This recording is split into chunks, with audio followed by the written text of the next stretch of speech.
Welcome to episode 3 of the Guys Unpacked. This is Dre. This is Rich. We got to big up C-Spot Media, Sound Bang. It's going to be a good episode, but before we get into it, don't forget you should like and subscribe on all of our social media platforms. Yep. If you want to watch us, make sure you check us out on YouTube, Guys Unpacked. If you want to listen to us, it's all about Spotify, Apple Podcasts, and all of the podcast platforms. It's going to be crazy.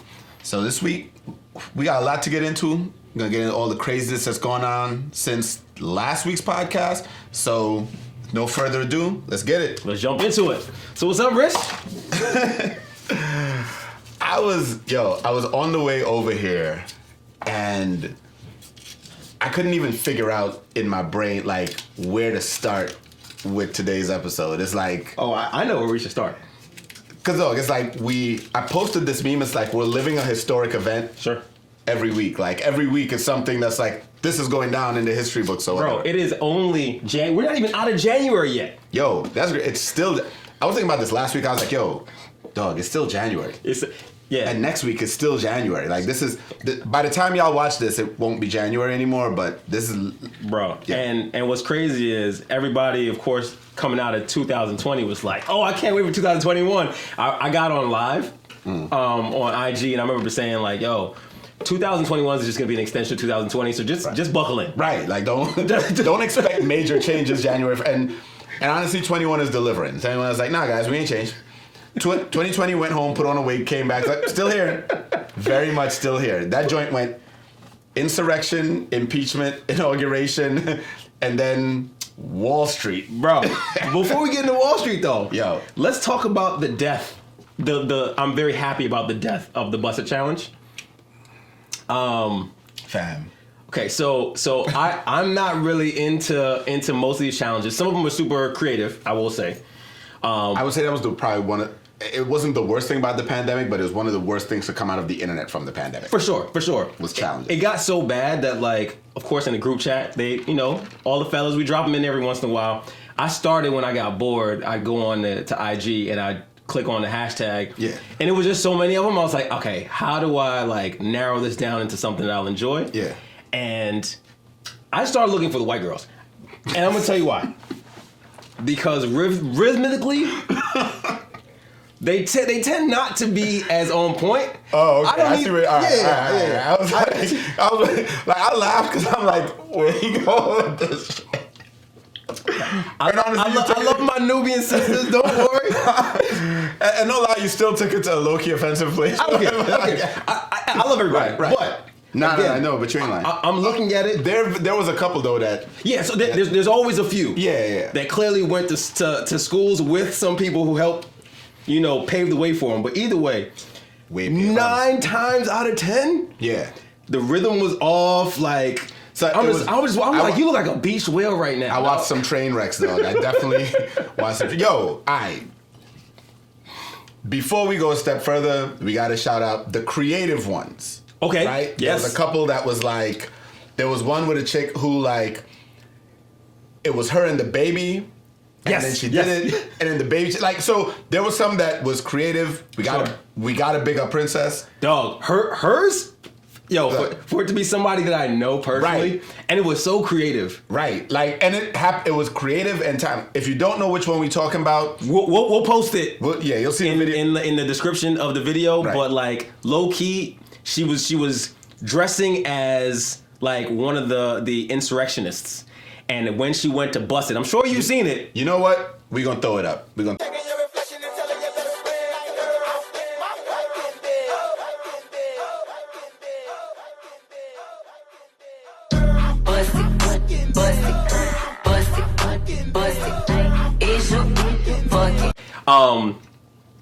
Death of the Busset Challenge, and I will say it started becoming pornographic because it became pornographic. I was trying to think about it, like because I was about to say it went from creative, right? And we're not posting these at all. Right.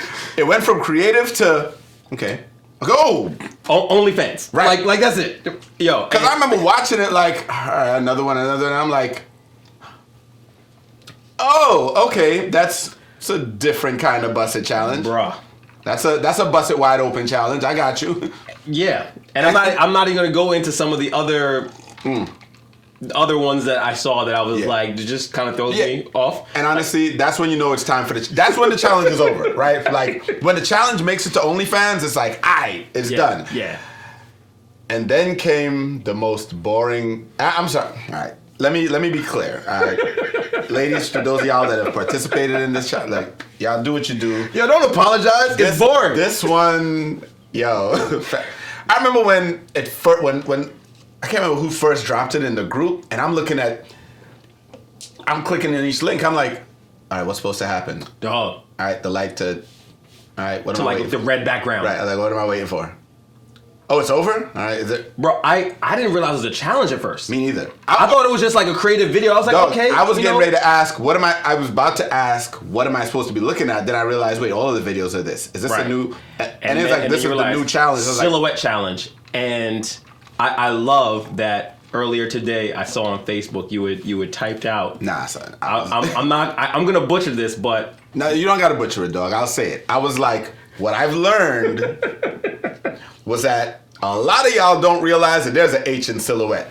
Because I saw a few people, one of them even commented on it because she realized, oh shoot, I did it too. Right, son, it's in the comments. Well, you got a friend who did the silhouette challenge? I have plenty of people. Really? It's viral. I know a lot of boring people because like I don't know other than Princess. It's on there. That's the only person I know who has done like a challenge that was even worth me looking at. So I follow a lot of people who do challenges. You clearly follow a lot of people. I follow a lot of people who do challenges. Like I'm my crew is the hip TikToker. So the only reason I ever know when there's a challenge is when I'm scrolling, I see too many people do the same thing, and I'm like, this must be the new. Okay. All right. Anyway, done with the challenges. But we're not. But we're done with it on the show. Right. All right. So that's done here, and let's talk about El Presidente 46. Old Robinette. Yeah. So we're not gonna dive too deep into this, but I will say this, right? Bruh. For someone who, Biden was not my choice. He was mine. I know he was your choice. He was not my choice in the primaries, but of course he became my choice when it was him versus, versus the other. We're not even going to talk about that guy, right? I will say, though, for someone who wasn't my choice, he's been impressing me with what he's done in the last week or so. Right, yeah. Because, like, part of the reason why he wasn't my choice was some of his... And I'm not going to hold anything against anyone for the stuff they've done, forever and a day ago. Yeah. But like there were some problematic things that he never absolutely that he never really came back and said we were wrong. Like he said things like we could have done it differently, and then he threw excuses out there, and that was kind of my issue with it. But either way, I knew, or at least I felt like his heart was in the right place. So I gave him the pass. Either way, dog, there's a picture of him with a stack. Probably this high of executive orders. Yeah, where he's like, unfuck this. Dog, what I liken it to is like, so everyone else talk about how the other guy came in and his agenda was to undo Obama's legacy, right? Yep. And we forget that was a shared legacy. Like, it was Obama Biden. That's right. That was his VP. And so, like, he was like... He took it personally. He came in like, knock all this shit off the fucking... Kind of like I knocked that water off last week. Right, like that. And I put it... Right. So... That's precisely what it's exactly. Trump knocked all his shit off. Biden was like, get all this shit off my shelf. All right, put this back up here. Obamacare, abortion, fucking... just everything, just like one at a time. And let's go as far as even redecorating the Oval Office. And we know every president does it. But I got to big him up seriously for removing Andrew Jackson's portrait and putting up Benjamin Franklin. Yeah. I'm not even going to go into all the different ones because, again, all of them do it. Right. But Andrew Jackson is so problematic as a president. Trump's a big fan. I know, and it makes sense, right? Like, Doug, when they were going to put Harriet Tubman on that bill, that burned him up to his core. He was like, executive order, no, not doing it. We can't. We don't have the machines. You mean the machines that print money? Wait, no. You know what? All I gotta say is, I can go on my computer and make a $20 bill that looks like. Trail of Tears. Right. Like that alone, like you Fam, folks have been putting Conceited's face on money on memes. Like, you telling me you couldn't change? Bro, like, come on. And I'm not trying to downplay the process of making money, but it wasn't even like today for tomorrow. He was like, nope, we're just not doing it. Look, we do a very good job of printing money anyway. Right, clearly. So we're not going to dive into the stimulus and all that. We've already had conversation about that, you and me behind the scenes. Right. So we don't have a problem printing money. So anyway, I do love that he removed Andrew Jackson because, whitewashing history to make people who did poor things look great is just really an issue for me. But remember, he had a whole policy about that where he was like trying to remove the way slavery was, change the way slavery was taught. Like, he wanted to whitewash that to give a more favorable outlook. And it's like, but the history of America, if it's viewed in a favorable light, you are downplaying what actually happened. And, so, like, and the crazy thing is this, though. Like, I'm not even saying remove Andrew Jackson from history. Right. Like, he can't. He's a part of he's on what, the $5 bill? The 20. The 20. Whatever. Well, he's getting removed now from that. Right. For Harriet Tubman. Right. But, like, so it's that. You can put his picture somewhere else in the White House. It doesn't have to be in the Oval Office. We know he was. We know who he was. A fan. You know what I'm saying? But what I'm saying, like, so. But it comes back to, like, the whole Confederate statues thing where people are like, guys, we should not be memorializing these people who are inherently evil. Right. And they're like, yeah, but it's history. Yeah, but it's still in the history books. We're not pretending it didn't. We're just not putting up. There's no memorial to Hitler in Germany. And I was actually about to just go into that same thing. What's crazy about that is if you look at German society after the Holocaust versus U.S. society after slavery or chattel slavery, like, the main difference is that Germans don't downplay what happened. Not only they own it, and they're like, it was terrible, and we're teaching our people that we can't go back in that direction. They are ashamed of their history. America is not. Right. End of story. Right. Anyway. But big up. I do want to say, yes, Biden was my pick. Like, I did like him at first. We know. You're Bidenette. Yeah, I don't care. And I have no problem with saying, X, Y, or Z is messed up. Sure, even today. Like, I'm not a fanatic for any politician because at the end of the day, I picked someone out of that field of people who I thought would win, and then rode that train. And again, like you said, it didn't matter who came out of that field. They were getting my vote. It just happened to be the guy that I was riding with from the start. But the way, it's always funny to me, like, so he passed his first wave of executive orders. And, like, I was watching a post on this young lady's page, and the first thing a guy comes up is, but nothing for black people. And I'm like, my God, it's been one day. Jesus Christ, bro. But aside from that, come on, man. The fact of the matter is, by him unfucking a lot of the Trump things, we all benefit from it. That's black people as well. So that's the crazy thing. Like, it is you know what the problem, and we will discuss this another day, but I think a big part of the problem is when people have expectations. It's like when some of the laws that are written post segregation time, and some of the laws that are written that affected us negatively, never said black people. Like, it never said, take this from black people or do this to black people. Now, we knew the impact because we knew who it would affect. It was all strategically written. Right. You have to realize the laws that will help are not all going to mention black people. Like, everybody expects the law to say. But it can't anyway, though, right? Because like, black people are not monolithic. And I think that's that, and I know that. But when you see the problem with social media, and we are part of that problem now, but the problem with social media is you get a lot of people who have a voice without knowledge. So I can look at everything that was done and say, but nothing for black people. And you'll get 2 or 3 woke motherfuckers on there like, yeah, that's right. He's blah, blah, blah. He's worse than Trump. And I was like, it's been one day. But do you even see the impact of it? And honestly, even the shit that he did in that one day. I just can't stand, and I don't want to belabor this too much, but I still can't stand people who look at any diverse set of people as monolithic, right? Like, there's not one person who represents all black people. Like I said before, I went to a very white school, high school. I used to hate when something comes up and they're like, Andre, what do you think? And I'm like, well, I mean, I can give you my opinion, but my opinion is my opinion. It is not just a black opinion. It is a first-generation American opinion. It is a family from Trinidad opinion. Like Denzel. I don't know if this was actually his quote or if the meme just attached this quote to him. So if it's not Denzel's quote, I apologize. But we gonna give it to Denzel. Right.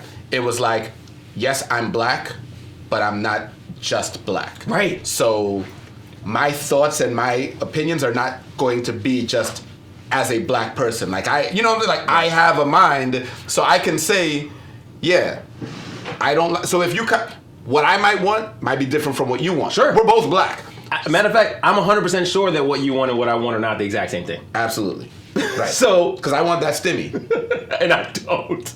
Well, I'm not getting it anyway, but that's right. Yeah, that's for a whole different. You know what? And I'm paying for it. But anyway, thank you, Dre McConnell. Much appreciated, sir. It's an inside joke.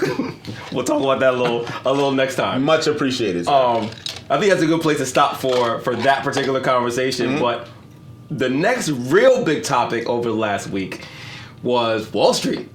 Particularly, was it GameStop, AMC, BlackBerry, Nokia, a whole bunch of companies that used to be really amazing at one point in time, but don't do anything worth anything right now, yet still have their stock prices increased tremendously as a result of the whole Reddit community pretty much rallying, banding together, rallying together, to buy stock. And full disclosure, we are not financial advisors in any way, and we're not here to tell you or try to. We're giving you our opinion, on a public story. Yes.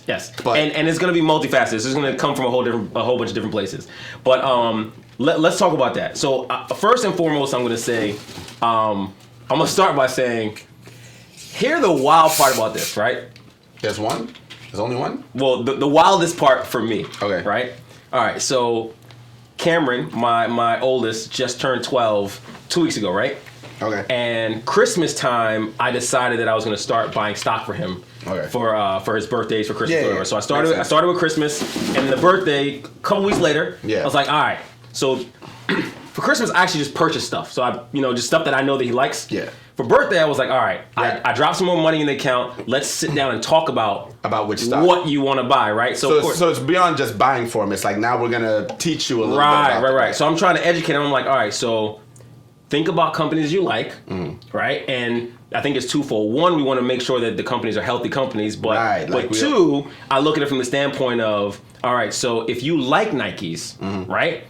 And you buy Nike stock because it's a healthy company. Right. Every time you buy Nike or someone else buys Nike, it's actually helping you with the ownership of the company, right? So fast forward to the conversation we're having. We're literally sitting on the couch watching Outside the Wire, right? On Netflix. No, that's what Anthony Mackie. Yeah. And we paused it for a second.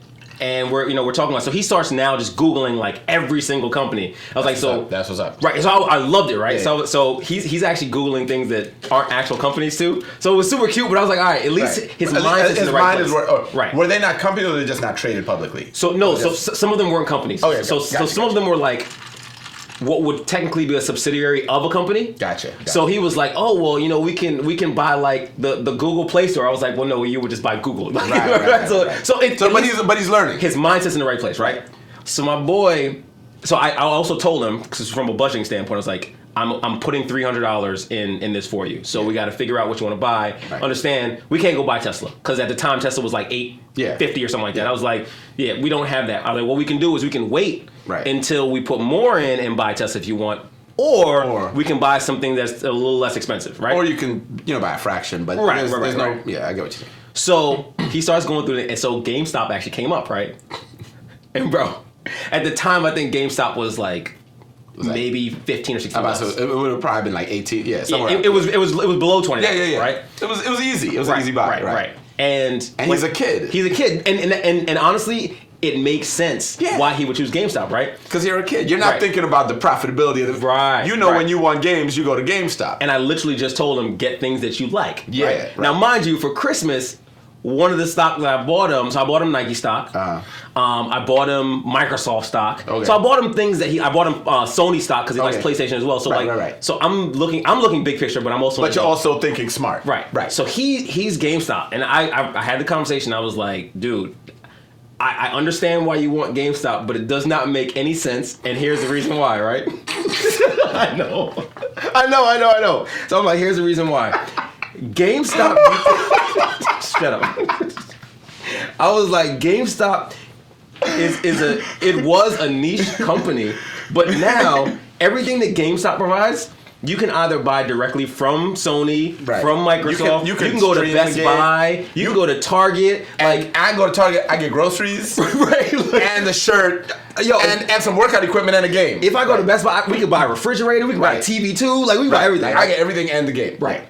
So, needless to say, 2 weeks later, you didn't buy GameStop. I definitely didn't buy GameStop, and honestly, I will say this: I stand by my decision not to. Right, you made the right decision. And here's the reason why. Yeah. Not because buying GameStop was a bad idea, but buying GameStop for the reason why or how I invest was a bad idea. So I am a long-term investor. Right. So all of the companies I'm looking at are companies that I'm not going to have to look at every single day to see how they're doing. You're not doing swing trades. Right.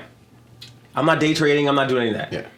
GameStop this week showed us that, like, well, one, I should have gotten into day trading. I should have. You know what? We're gonna roll these dice, and then just stayed on top of it. But anyway, I say all this to say the irony is my kid. Granted, he didn't know this would happen. Right. But like the irony is, GameStop. We literally talked about it 2 weeks ago. Folks ate. Eight? Folks are eating. It went from $18 to $375. I think it went back down a little bit, but like it was $375 up until $350 until recently. Bro. No. Yeah, no, look, you ain't gotta tell me, bro. And I will say this too. Before we get into the Reddit piece, so AMC, I purchased some of that at the beginning of the pandemic, right? Because there were rumors that Amazon was in talks with them. There was a lot of information around AMC to signal that they might be coming out of the pandemic on the. So go ahead, finish it. Right. So I will say this. Mm-hmm. So I bought the AMC stock. At the time, it was like $3 and change. Yeah, it was. I was like, I got a couple $100. I only threw in, I think it was $100. Okay. So I only got about 30. So you weren't. You just did it to do it, right? I looked at it from the standpoint of, if it works, great. If it doesn't, I could afford to lose $100. And you don't even, and really, even with losses, because everyone talks about like losing all their money, like you can sell before you lose all your money in cases like that. We're not talking about options and stuff. So it's like worst case scenario. For you to lose, they would have to go absolutely bankrupt. Right. On Thursday, when I woke up to a whole bunch of texts about, oh my God, AMC I looked at my portfolio and I was like, oh, this AMC stock is moving. Same, bro. But so, all right. So to get to the Reddit part of it, right? Sure. I follow a guy on Instagram who does investing, day trading, and he teaches he teaches the aspects of it: options, swing trading, long-term investing, and other business stuff, right? Mm-hmm. So through following him, he dropped a gem in the group just by reading the chart. And I'm not going to get too in depth in it, but the bottom line is, the way he invests is he will read the charts. So if he's deciding to do a swing trade, he will go by the 20-day moving average, blah blah blah blah. He will say, you know what, this stock might be due for a jump. He called AMC prior to the Reddit thing, just from the way the stock has been moving. That because as something like AMC, where this is a manufactured recession, meaning this recession is a result of the pandemic. It wasn't like we were on an economic downturn. The pandemic created this. So the end of the pandemic will also end this recession for a lot of people. So it's just about figuring out timing. Right. Sure. So he's looking at it like, I think AMC is due for a little bit. He was predicting $7. Right? Okay. Which would have still been great. Amazing. It was at $3 and change. Right. It was at 2 when he called. It was like $2.33. Okay. And he was like, you know what, guys, I'm buying this. Like, I'm not telling y'all to do it, but I'm going to. I'm throwing some money in AMC. Sure. Right. So dropped the bread, anticipating $7. Okay. He's like, and he even said like, this may take about 6 months. Just letting y'all know, this ain't today for tomorrow. 3 days. 3 days. Little did he. And it went up way more than the $7. That. Yeah. So my takeaway from that, I loved it. Okay. But I didn't love it. Okay. I love the idea. I remember when the thought of buying stock was something for rich people, right? Sure. I remember that. Like, I was there too. The average person didn't know anything about buying stock. Bro, I didn't buy my first individual stock until the pandemic. Me too. So like right. It was whatever was in my retirement. I had mutual funds, I had index funds, but I was like, there's just too much going on to invest in individual stock. And so I read a book. I was like, well, I got nothing but time on my hands right now. Right. And I read The Intelligent Investor. Right. And like Warren Buffett did the forward. So I was like, that guy, he's pretty rich. Sorry, wealthy. Right. So I was like, let me read this book. It took forever to read it. And I was like, oh, this actually isn't as hard. Yeah, I'm still reading it. The book is heavy. Right. I'm still. It took me about a month. Right. I usually read a book in about a week and a half. It took me about a month and a half to read this book because it was so technical. Yeah, that's the thing. Like, so I have it on an audiobook just so I can like listen to what I'm. That's a snooze fest if you just listen to it. Yeah, I know it's is a hard read, dog. But in fairness, I'm like you. I bought my first individual stock this year. Pandemic, right. Sure. And so that's why I don't know, and I will never tell anybody to or not to, because if someone comes to me, I'm like, bro, I just started this shit. So I spent a lot of time studying it in that short space of time. Definitely not enough to give anybody advice. Right. Definitely not. You come to me, I'm very macro level. Right. Like, and me too. Demand and supply. That's my thing is, hey, kind of like what you told your son. I'm like, look. Some companies are going to historically do well. Sure. If you're looking to swing trade, I'm not the guy to come to. Right. If you just want a place to put some money that you think in 10 years it'll be more, you can get any of the Google, Coca-Cola. All healthy companies. Right. So buy a share in those stocks and then don't touch it and don't sit on it if that's what you want to do. Right. You have and then don't look at it because there are going to be times when there's a dip. And that is what hurts most people. Right. The emotional selling and buying. So when you're looking at it all the time, if it's taking a dip, you're like, oh my God, I lost $100. Right. If you wait, especially with these companies that are generally healthy, wait a little while, a year or two, you're up $1,000. So anyway, my understanding of it is very macro, and I'm still studying, so I'm still learning. So I follow guys and people who, not just that I believe, but have shown proof. Because one thing I will say with this, he'll show his gains, his losses. He'll tell you, like, look, I lost X amount today on this because of blah, blah, blah, what happened. And he won't tell you what to buy. He'll say, I'm about to buy this. Sure. Right? You do what you want. Right. Anyway, coming from that time where the thought of investing was a thing for rich people. Yep. To the onset of the Robinhoods, the TD Ameritrades, the E-Trades, all the apps that make the it not simple. having to pay anyone anymore. The no commission. Yep. The information is like, we have so much information at our fingertips in our cell phones, right? That if you really want to learn to do anything, you can learn to do anything. Right. Anything. You don't need an instructor. You don't need to. If you are the type of person that needs instruction, then because some people need it. So if you're an auditory learner, you need someone to be telling you. Right. But if you can learn on your own, the information's all out there and it's free. Yep. So you just have to find it. Right. So the beauty part of what's going on is those systems that were for the little guy to kind of dabble in the market came back and fucked the big guys royally. And I love it because they tell you all the time, hey, the stock market involves risk. Sure. Right?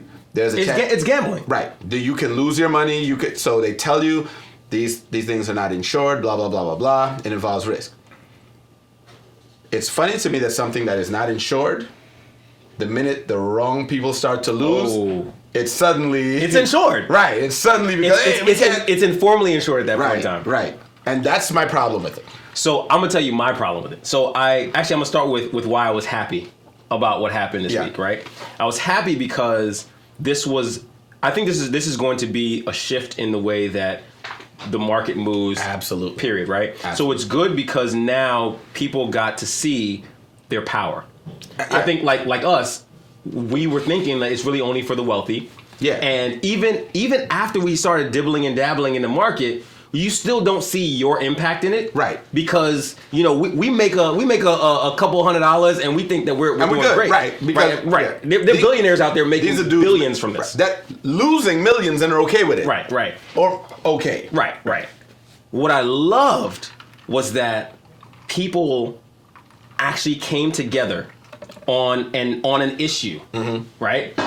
And let's dive into that a little bit. The real issue was the people who decided on Reddit to start investing in GameStop knew that there was a hedge fund that was looking to short GameStop. Right. So it went a little deeper. Okay. Right. This is a hedge fund that is known. No, they're notorious for shorting companies. Right. Right. And so when they jump in on a company and let people know they're going in, a lot of people bail, and that's how they make their money. Exactly. So they informally manipulate the market. Right. So their target just happened to be a place that these guys liked. They're gamers. Right. These guys were GameStop. So they're like, yeah, no. So they got together. Mind you, they probably buy from Best Buy, Target, and directly from they Sony and Microsoft. And Amazon. Right. But they're like, you know what? But no, we love GameStop and we're rolling with it. It's a part of our culture. Bruh, it's how I feel about AMC. Right. Right. Like, I believe the movie industry is coming back. I'm waiting for it to come back. So I will continue. Don't hold your breath, bro. Nah, it's coming back, bro. But not the way that we used to take it in. So? No. All right, we're gonna jump back to that in a second. We're gonna let's deal with it, right? Yeah. So they decided, and I think we can even take it a step further, right? I think this year, okay, not to get too heavy, but kind of heavy, we saw the power of people mobilizing, following all the social justice stuff that occurred in 2020. When people started to say, no, we're not taking it anymore, you saw changes start to be made. Some of the changes were symbolic, right? That didn't have any substance to them, but they still made the needle move. Right. People still took notice that, hey, we at the top, yes, we do have power. I'm not so naive to believe that the people have all the power. We don't. But we don't. No, let me finish. We don't. Okay. The people at the top understand that they have power, but that power is shared. Because this is what I'll say, and I hate to cut you off. I know, I know we're working on not cutting each other off, but I think that what it is the people at the top have control. The masses have the power. Now, the masses don't realize that they have the power a lot of times because the system, like the control that the top has made the masses feel like they don't have the control, right? But they don't realize that the power plays a big role in the control. But anyway, continue. I think it's just a nuance. No, it is a nuance, but here's where I disagree, right? Okay. If I'm a head coach in football, right? I don't pass, I don't catch, I don't block. Sure. Right? Sure. But I can be 60-year-old, frail little white guy. Sure. Who maybe never played football in a day in their life. But if I tell this 300-pound, muscle-bound guy, go run laps, you know what he's doing?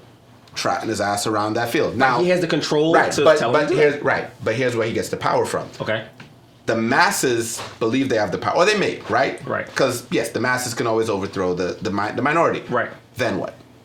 Someone, you know what I'm saying? Yeah. Someone still needs to, because you can't have the masses just running shit. Right. I get it. I get it. That's why I say when you have the intelligence is power. 100%. So if you know that this person is intelligent enough to guide us correctly and not abuse us, right? You empower them, right? So that's why I said the power is shared. The people give them that power because they know, you know what, we trust you with it. What we need to do more of is when they abuse it, remove them. That's where I think we lack that's where we falter. Like when we put some people in power and then they don't use it correctly, right? And we just leave them there and just be mad about it down here and complain to each other, right. And become complacent, right? So anyway. With Wall Street, they had the power because they had the money. Sure. So you get the top 1% of people able to manipulate the markets. That's why average people would get mad and they would always believe like the market is fixed and all this other stuff, because you would see people making money in recessions and making money in downturns and all that other stuff. In the pandemic. Right. The pandemic created... I read, it was some statistic, and I don't know the exact number, but it created the most billionaires in like some span of time. Right. Because if you have the money and you know how to actually invest it properly, you know that you purchase when the price is low. Right. Even beyond that. And you sell when the price is high. Even beyond that, people in positions of power took advantage of the. So imagine, for sure, right? Like I'm Jeff Bezos, right? I sell things to people and I'm bringing them to your home. Guess what? I'm making sure my staff is getting them to you even quicker now. Oh, we used to have it by tomorrow. Now you'll have it by today. Yeah. You know, like, and so I know. Let's not talk about Amazon. Right. I have a love-hate relationship. You have with a Amazon. love relationship with Amazon. You do? No, you do. No, I have a love-hate relationship. No, with I'll Amazon. tell you why. You think you have a love-hate. Okay, right? let's hear this. You want to hate what they stand for. You really do. You want to hate what they stand for. Okay.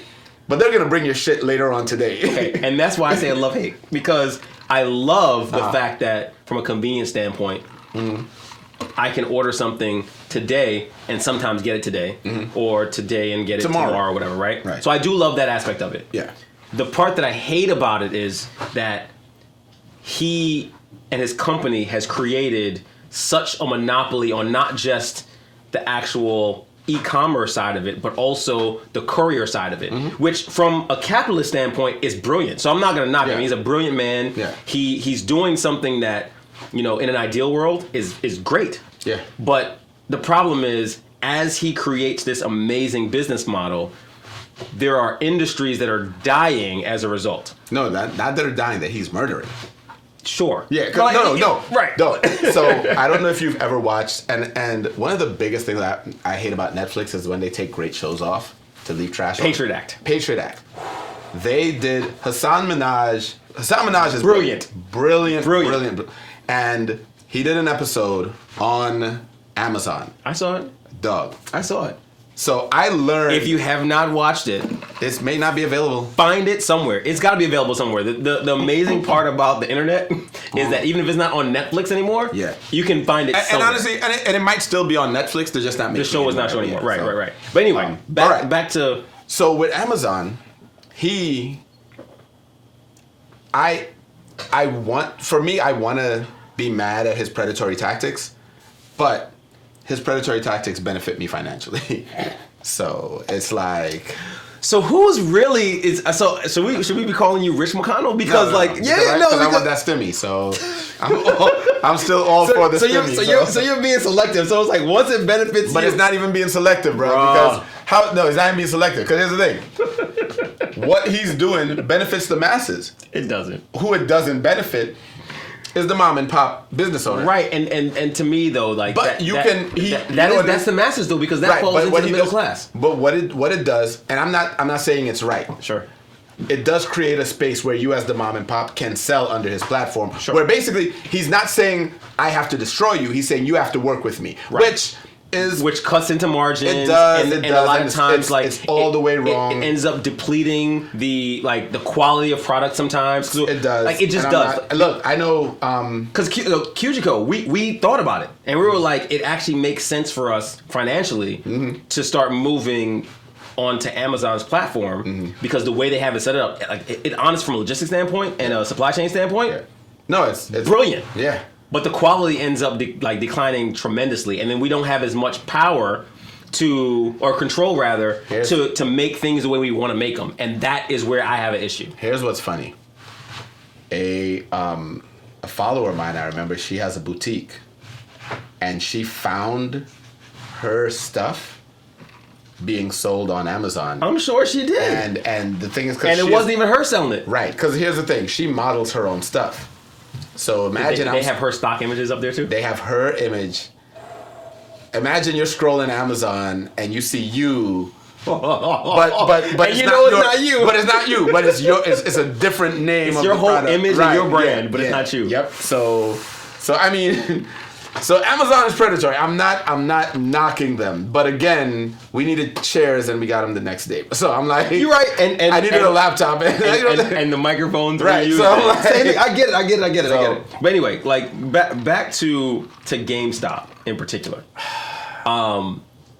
So back to why I love and hate it. So I loved it because the masses were able to finally not just assume the power, but understand they actually mobilize with it. Right.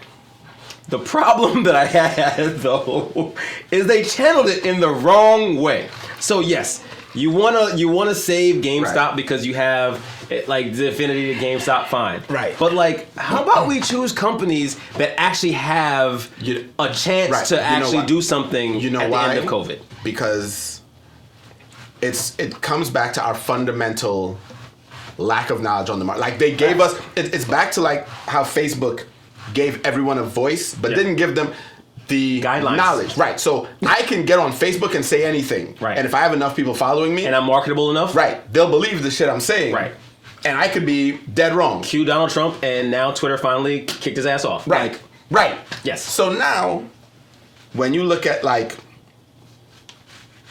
the whole Cintron, I can't remember, Cintron is the name of the hedge fund? Something like Whatever, that, yeah. Right. So they were not wrong in what they were doing, because if you look at GameStop as a business, it's Sure. like, this is a failing business.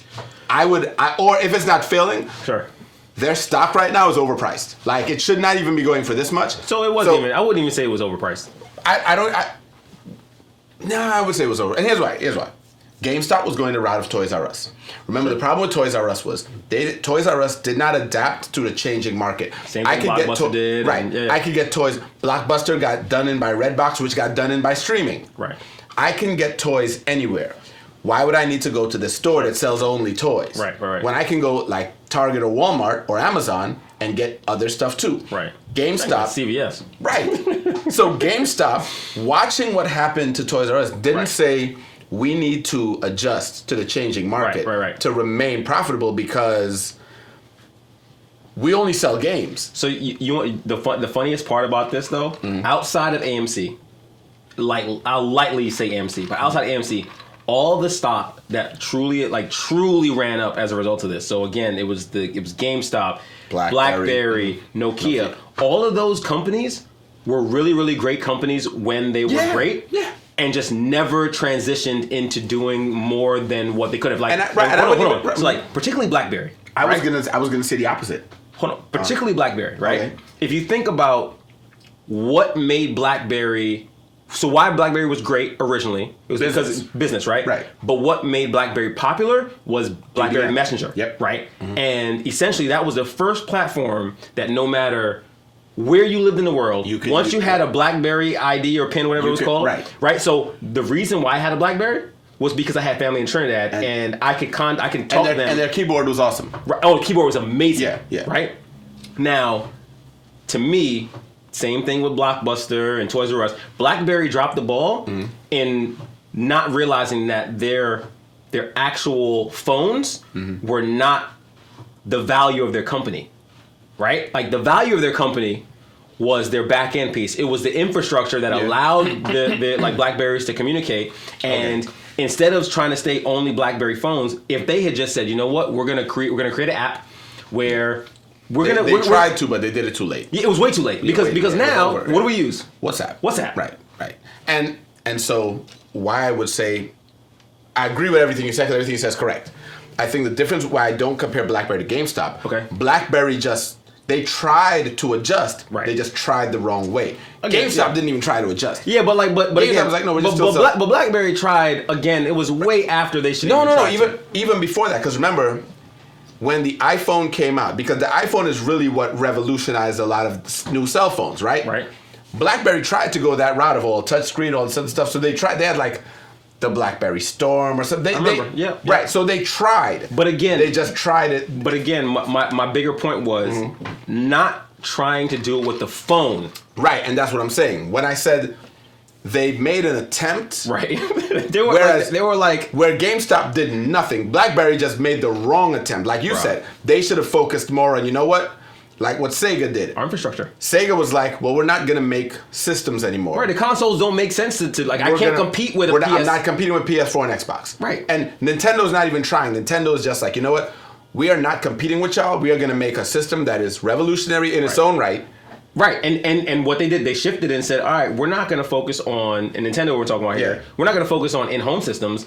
We're going to do the things that, you know, when you're traveling, you can hop on a and Nintendo we're going to focus Switch. on kids. Right. We're going to be kid-friendly all the way. So BlackBerry didn't do that. BlackBerry's like, no, I need a phone to compete with the iPhone. That's like, no. Like, yo, just The iPhone is not, you are not gonna be able to compete with the iPhone. Bruh. So figure out what you can do. And what's crazy is, like, literally, as soon as WhatsApp became popular, my BlackBerry became Yeah, a brick.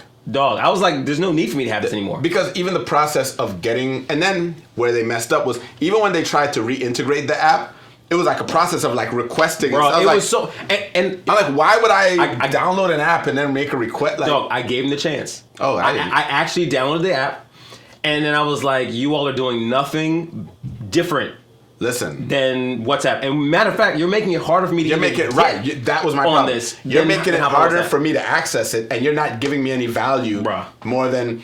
So their approach was wrong. Sure. So they deserve, and that's what I'm saying kind of with GameStop, where I'm like, I don't knock the guys who are looking at these companies and saying, yeah, this is a failing company. Their business model is failing. I don't see any. I'm betting on them to fail. If I'm a businessman, I'm betting on them to fail. So this goes back to, again, like, my love-hate relationship with Amazon. It is legit the exact same situation with shorting companies, right? Like, I'll tell you why. Okay. Right? From a capitalist standpoint, if you can figure out a way to make money, I commend you. Yeah. If you're figuring out a way to make money at the expense of people losing money, though, from a humanity standpoint, I have a history. Hold on. So GameStop not as big. At the end of the day, it's whoever owns GameStop stock. Right. It sucks for them, whatever, right? But let's back up to 2008. People shorted the housing market and made billions off of it. Okay. And I'm not saying it was not a brilliant, I don't want to call it scheme, strategy. Yeah. Probably a better word. Yeah. Brilliant. Understand, looking at all of the numbers and all the metrics and being like, you know what, this is gonna fail. Let me figure out a way to make money. Right? The Big Short perfectly like depicted the whole thing. So I get it. Loved it. But I feel like the actual like the man behind creating the short for the housing market, I kind of felt like him where don't get twisted. I would probably still short, understanding that I'm going to be doing it at the cost of someone else. But from a moral standpoint, it breaks my heart. Right. Here's the to know that people are hurting as a result of me making money. Here's the difference. Why I think it's a little different from Amazon. Okay. We're not talking about Amazon though. We're talking about GameStop. You compared it to Amazon. You compared it to Amazon. What Amazon is doing. No, I know. My comparison to Amazon was just the fact that like there's a love-hate relationship with it. Like it wasn't like what how Amazon's doing work. So even bringing it back to GameStop, right? You're not making money. You're not causing people to lose money. Right? I know. If you're losing this money anyway, so if in your loss of this, because here's the thing, I could either find a way to profit off of it, sure, or step back and watch it, right? I think the stepping back and letting it die is different than me benefiting off of it dying. Because don't get it twisted. When I short a company, right? If I truly short a company, I'm speeding up the process of you dying. Yeah. I'm helping you die. Uh-huh. So I mean, unless I'm being Dr. Kevorkian and you're asking me to help you die, some back channel, something like. Here's the thing. If you got someone who you know is dying, right? Right? They're about to suffer and fade away. You could bullet one time, out. Right. What's more merciful? So I'm not God, so I'm not about to. Right. So here's what I'm saying. I'm not that guy. Now, let's say you're doing neither, and you're like, look, when he passed, I just want his stuff, right? He ain't got nobody to give it to. Is good, right? I'm more comfortable with that. Right. That's all he's doing when you're shorting it. You're saying, look, kind of. I'm profiting off of it. Right. That's all I'm doing because he's dying anyway. I'm not killing him. He has no kids to leave it to. Like I said, don't get twisted. If given the opportunity, I am still going to get into that short position. So I'm not saying. What I'm saying, your heart will bother you. It just leaves me torn because I'm like, I'm not torn, bro. Clearly. Yeah. So that's a perfect segue into like where GameStop is now, bro. So I saw a meme this week, which was hilarious.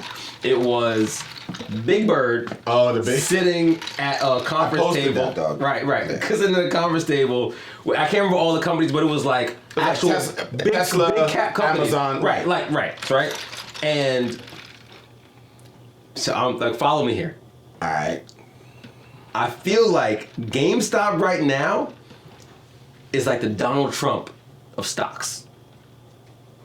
All right. It just doesn't belong.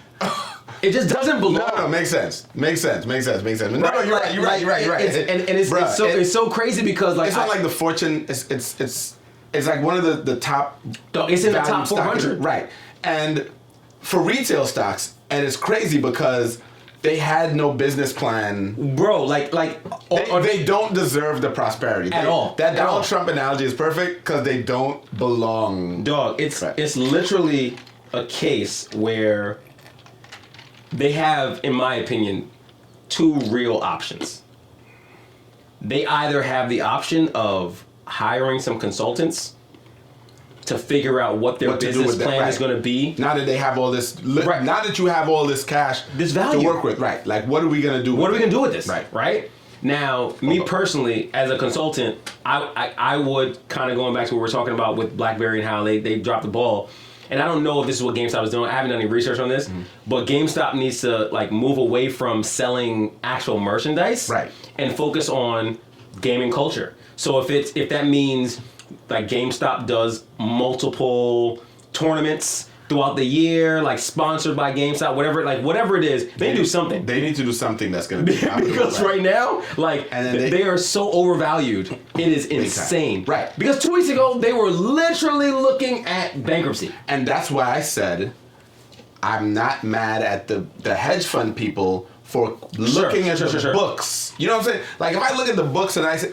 So I don't feel sorry for them for the money they lost, right? Right. I don't. You're talking about the hedge funds. The hedge funds. Right. Oh, I thought it was so poetic. Yeah. So poetic. I don't feel so because again, because now they have to fly coach instead of first class. Like no, and not even really. They're right. They're still it's just now they have to fly first class instead of private jets. That's what it is. That's a better analogy. Commercials, but right. They have to sell a boat. Like I'm not. And now I have 5 instead of 6. Right. I'm not crying for them, right? And then the what I am gonna say though, the problem is like what you said. Now, you guys have mobilized to save and overvalue this company that did not deserve to be saved. And this is not. I have nothing against GameStop. I'm not saying not. I'm just saying that the hedge fund people made the right call. They looked at a company. They understood how this is working. They looked at a company that was that they believed was overvalued. And found an opportunity to make some money. Right. So and just got fucked in the result. And so Reddit. Oh, so yeah. Big up Wall Street Bets. Listen, what they need to do is have like a listserv. Like I just want to know what the next company. Just go to Reddit and join the group, dog. But I need to know before it goes to Reddit, though. I need to know like ahead of time. All right, so we're looking at this company to save real quick because for this that'll be a strategy for me on investing on day trading. Yeah. Like I will. If you know, right. Because I'm not greedy. I will do I'm going to jump in this morning at this price point, and once I make a certain percentage, I'll get out. Even if it keeps on growing, I'm going to get out at this point in time. That's why I do it at AMC. I picked a number, and I was like, you know what? It wasn't even supposed to get here. Right. So if it hits this, because bro, I'm getting out. Because it's still a profit. And I love that you brought AMC up because check it, right? So Thursday morning is when I checked, and I was like, oh shit, my AMC stock is doing amazing, right? Yeah. During the course correction, it took a dip.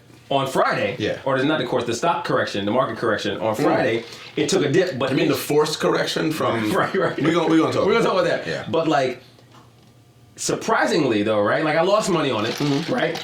But you didn't lose money. But it's relative. Exactly. Because you started here. Exactly. And I so you got up to here and you lost some of that. Right. And I think that's how I feel with Tesla right now. I think that is so perfect because there's so many people who will look at that same situation and be like, I lost money. It's like, no, you didn't lose money at all.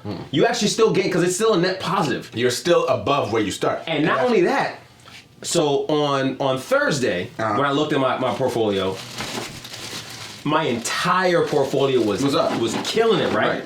Because the market was up. Right. In general that day. Now on Friday, when I looked at my portfolio, just to look at it, I had no interest in buying anything. Looked at it on Friday, and interestingly enough, what kept my portfolio from losing money for the day's game was AMC. And I was like, yo, and what's crazy is if I'd sold it the day before, granted, yes, from a dollars in pocket standpoint, I would have been up. But I would have had to pay capital gains tax on it. Like, there would have been all these other things that I had to pay attention to. Yeah. I was like, yo, this AMC stock is actually holding my portfolio up until it's really corrected next week or the week after, whenever which is coming. Right, for sure. And it's the same thing with... Oh, it's a table. The same thing with... No, that's your Lex. Yeah. So... But it's the same thing with, like, games. Like, all of them, I think... So, like, because I'm following, like, the Reddit group, and they were trying to run it up to 1,000. I'm like, guys... They're going too far. I'm like, yeah, you're not gonna value Reddit stuff. You're not gonna value Reddit above Tesla. Not Reddit. I'm sorry. You're not gonna value GameStop above Tesla. Here's the real difficulty with that as well. What they don't realize is it's amazing for everybody right now, but unless everybody sells at the exact same point in time, there are gonna be people who lose money in this. Right, and not hedge funds, not big billionaires. Right, they haven't lost their money. The little guy who jumped in, just buying regular stock, right, is not knowing when to jump out. Not knowing when to jump out. Dog. So like, you guys are not having a coordinate. I mean, and I can't say you're not. Right. It looks so far like it's coordinated, and they're trying to get everyone to hold. And Elon Musk jumped on, and Mark Cuban, and which I actually appreciated Mark Cuban jumping in, because he was like, Mark Cuban was very real. Listen, he was very much in support of what was going on. Mark Cuban is one of the realest billionaires. When I say realist, I mean like when he gives a take on something, whether you agree with it or not, it's typically coming from a place of like. But here's the reason why, though. Mark Cuban didn't grow up rich or wealthy. He came from nothing and built it, so he understands exactly what's happening. I always say it's why this isn't to throw a shot or a jab at anyone, right? Like. But it's why I always give when we talk about like Kylie Jenner, right? And people say that Kylie Jenner is self-made, blah blah blah. I'm like, well, not really. And here's why I say not really. Yes, no, not really. She isn't. But people give a lot of credit to what she was able to do with her own companies, and I'll give you that. But you got to remember, when you have the backing of being rich, bro, you have the ability to gamble. Like, so we can tie that to privilege. That is a typical conservative. Pull yourself up by your bootstraps. Exactly. And the poor version in response is, but I don't have boots. So if I can't actually pull boots up, like if you're saying pull yourself up by your bootstraps means nothing to me. Right. If I right now decided to take everything I own and invest in starting a company, and that company doesn't work, I don't have a place to live. You're poor. If Kylie Jenner, you can't come hang out by me. Right. I'm sorry. Now I'm there tomorrow, bro. You gonna wake up, be like, yo, what up? Hey, what up, fam? Did you make breakfast or should I? Like, how we doing this? Right. You got the basement. Right. But I feel you. But that's what I'm saying. I'm like, when you start from money, that means your business can fail. Sure. And you'll be fine. Sure. So when you have that advantage, the difference with Mark Cuban, Warren Buffett.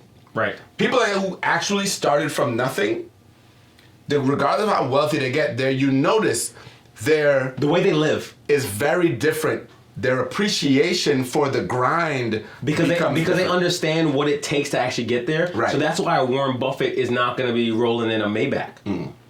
Even though he can afford a fleet of them, he's not going to buy the company, right? Because he understands. Like, when I first started getting into stocks, and we're not going to belabor it too much, I looked at Berkshire Hathaway, and I was like, I can't. And this is at the beginning again. This is at the beginning of the pandemic. I was like, your stock is 3,000 change. Okay, I can't. 300,000. No, the per share was 3,000 and change, and I might have been looking at B stock, but either way. Yeah, I'm about to say. Either way, like it was still out of my price range. Yeah, and it's and because people like him, I can even take it a step further. Guys like a Jay-Z, when he was, and you can even notice with Jay-Z, like when he first got on the rap money. It was all flash. It was nigga rich. Right. Then he got And then he got wealthy. rich. Right, yeah, he got actually wealthy. And you notice the whole thing kind of became all the way subdued. Like, it's totally different person. And I hate to even dive into this, and we're not going to go deep, but I love that as he got wealthy, he became more black, though. Mm-hmm. Right? Like, kind of. I'm talking about optically. Yeah. Right, kind of. Right. My bro was like, yo, I'm not going to barber no more. I'm going to twist my hair out. He embraced it more. And when I tell you the kind of comfort you have to have, and security you have to be able to like show up as you no matter what. Right. Because when he steps into a room, they're expecting for him no matter what. He doesn't need to try to impress. And it's funny because I was having a conversation with someone this week actually about just that, how typically black people or people of color in general have to show up at work one way and then after work they're different. Like, let's be real. I don't speak like this at work. Right. I don't tell my coworkers I do this because I don't want them. Right. Like none of my maybe one coworker or two coworkers know. I just want to get. You know what I'm saying? It's the same thing. Like, but aside from that, even the way that I speak is different. And I speak fairly properly. Yeah. Right. Yeah. Like, but I grew up with kids in my hood and in my school telling me that I speak like a white boy. And I was like, it's like they say like I might be hood AF, but my customer service voice went to Harvard. You know what I'm saying? Like when I tell you the adjustments, right? There's a comfort in being able to show up at work and at home the exact same way, and there are people that are out there that can do that. Absolutely, and we typically aren't those people. And it's the comfort comes from being in a place where when you're no longer worried about the impress. So like to use Jay-Z as an example, or even like Floyd or whoever, right? When you don't worry about losing your job, right? That's it. I don't. Guess what? What I'm bringing to the table, you need me to make your thing work. You're going to benefit from me showing up regardless of how it is. Right. So I'm not coming to you for a handout or even for employment. Or validation. Right. So when I go on a job interview, I have to tell this job why you need me. Facts. And I'm competing with other people who may be more or less qualified, but at the end of the day, that employer has options. Right. If I'm Jay-Z and I come to you with a deal and I say, hey, I can offer you this, but you don't have options because I'm Jay-Z, right? I'm Jiggy that nigga. Right. It's me or it's nobody else. Like, oh, you're going to get another rapper, but he's not me. You know what I'm saying? He's not me, though. Right. Like, so at the end of the day, and this isn't even to just be on him, but it's like, I appreciate where he came from, to what he has done, to the way he carries himself now, and conducts his business.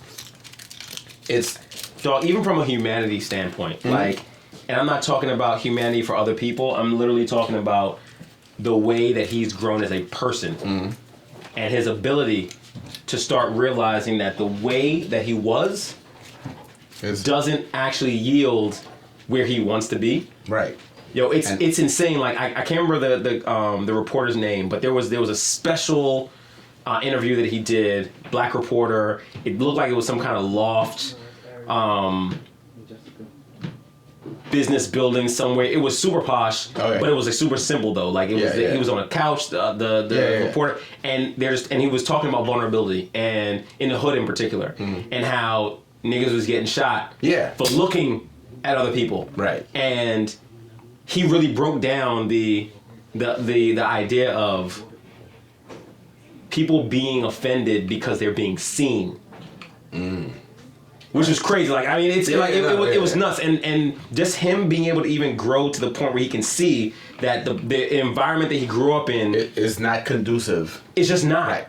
And so it doesn't benefit him. But it's again the same thing with rappers. And we don't got to get too deep into rappers, but it's like when you are new in the game, you still have to maintain that persona. Right. So, but when you become wealthy, if you get to the point of becoming wealthy, which most don't.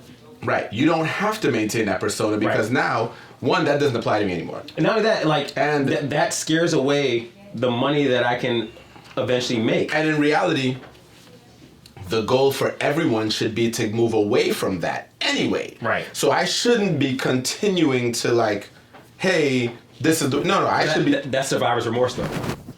But still. No, but I mean, I'm not like justifying it. I'm just saying that survivor's remorse. Like when it comes down to it, no, I get it. If a group of 10 of us grew up together, I figured out my way out, right?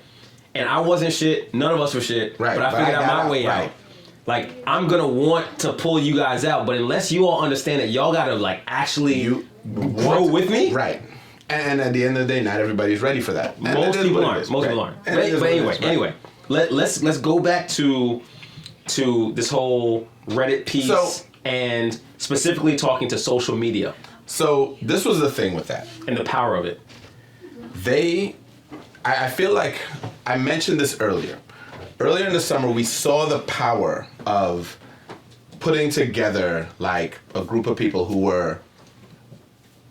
We can take it back to like George Floyd, right? Yep. Take it back to Ahmaud Arbery. Perfect. Basically, when people saw what happened and mobilized because of what happened, you started to see the world had to kind of set back and be like, oh shoot, like they mad. And in reality, it helped that you saw. Not helped.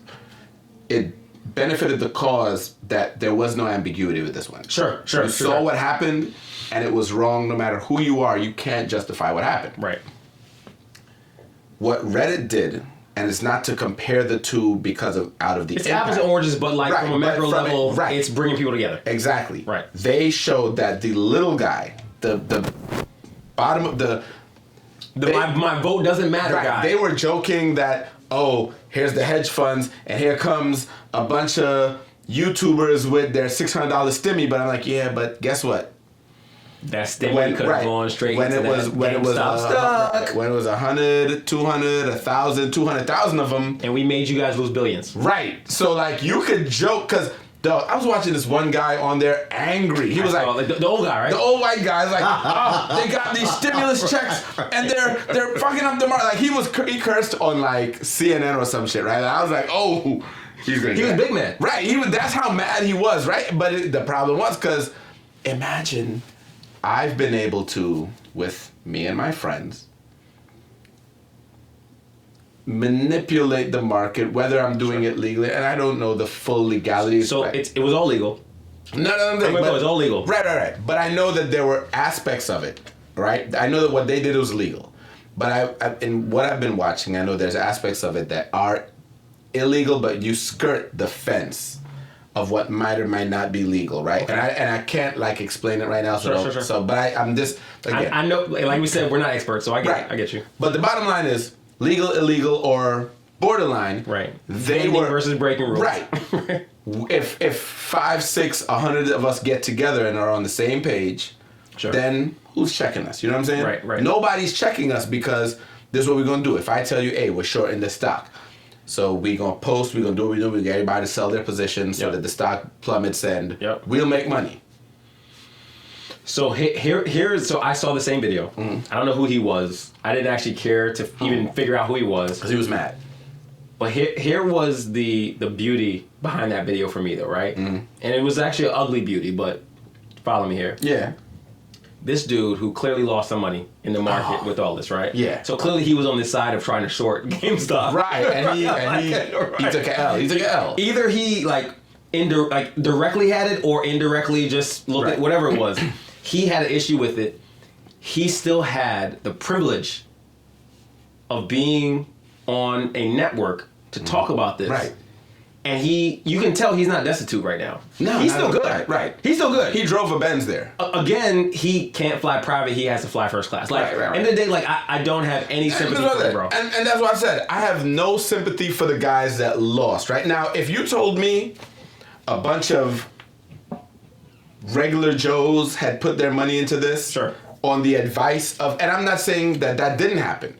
There might have been some people who went with a finance, and someone told them, hey, hop on this GameStop. This is going to happen, hop on this, blah, blah, blah. And maybe some of those people lost money. And what you... But I just don't believe that happened. Because I don't think any true advisor would have ever said GameStop makes sense to invest in. As a short, though. Not to invest in, to buy the options. Remember, we're not talking... From that standpoint, I got you. Right. We're not talking about the Reddit side. We're talking someone saying, hey, if you're getting into options, blah, blah, blah. Right?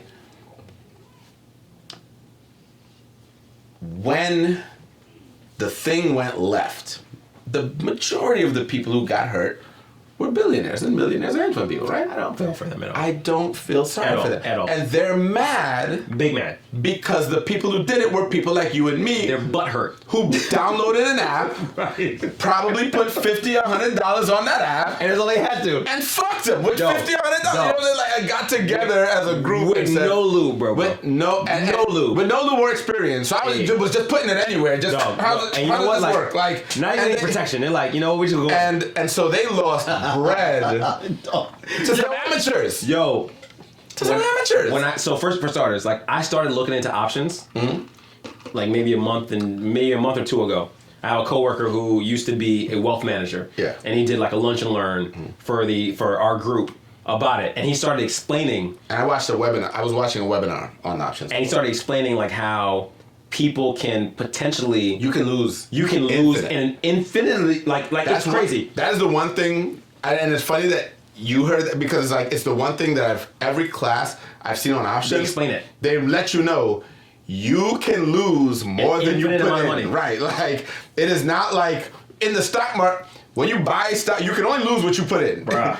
Like I'm gonna tell you right now, that alone scared me to a point of options. I was like, all right, so I know that if I go into this space, it has to be going into it knowing that you can losing more than an amount of money. Right. And so fast forward now to GameStop this past week and seeing that like people were losing billions. I was like, oh. Yeah. The fact of the matter is, y'all have gained billions off of these sales, and so I don't feel bad for you all at all. I don't feel bad for you because again, like I've said before, even today, they tell you that there's a risk. You all have managed to mitigate that risk by controlling the market. And the funny part is this though, and this is the last point I'll make on this because I think we need to kind of move from this topic. But even if you want to start moving into the option space. Like, there are some checkpoints that you have to go through in order to even get into options. Yeah. Right? Like, any and everybody can't start selling options. Right. And buying options. Like, that's just not how it goes. But anyway, let's talk about the power of social media. Because Reddit is a social media platform, more or less. So... And let's talk about how social media, whether for good or for bad, can truly sway... So... Before we get to that, and it is in the same vein, but it's a more like kind of a more natural transition, right? Okay. A big part of my problem with the situation that happened on Wall Street, was not what they did or not that the guys from that Wall Street bets overvalued GameStop, none of that. My problem became what Robinhood and the brokerages did. Okay. Because in order to protect, and they can say what they want. Oh, we didn't do it for this, and they can come up with all the. When those billionaires started to lose money, I mean, they were like, "Oh, billions, bruh." So what you did, and they're gonna have to answer for this. Though, when you get AOC and Ted Cruz on the same page, even though the way she did him, it was different. But yeah. Did you see her tweet? Yes. Yes. And we'll post a tweet. Yeah. Right. Like. Yes. She said, "Nigga, you tried to have me killed last week. I don't want your help." He's like, "I'll work with anybody else but you." Right. Does anyone else want to help? Though we agree. Right. 100% agree. Like, right. You're Ted Cruz. You're spineless. Far left and far right agreed on Robinhood needs to be checked because they was like, billionaires are losing money, and so it brings you back to the social media aspect of it, right? Robinhood was vilified. More so than as they should have been. Right, but more so than a lot of the other companies because they weren't the only one that stopped trading. Sure, but if we look at it, right? Mm-hmm. And I'm not gonna use numbers here because I don't have actual hard facts here, but Robinhood poses themselves as the brokerage firm for the average guy. Not just the average guy, beginning investors. Yep.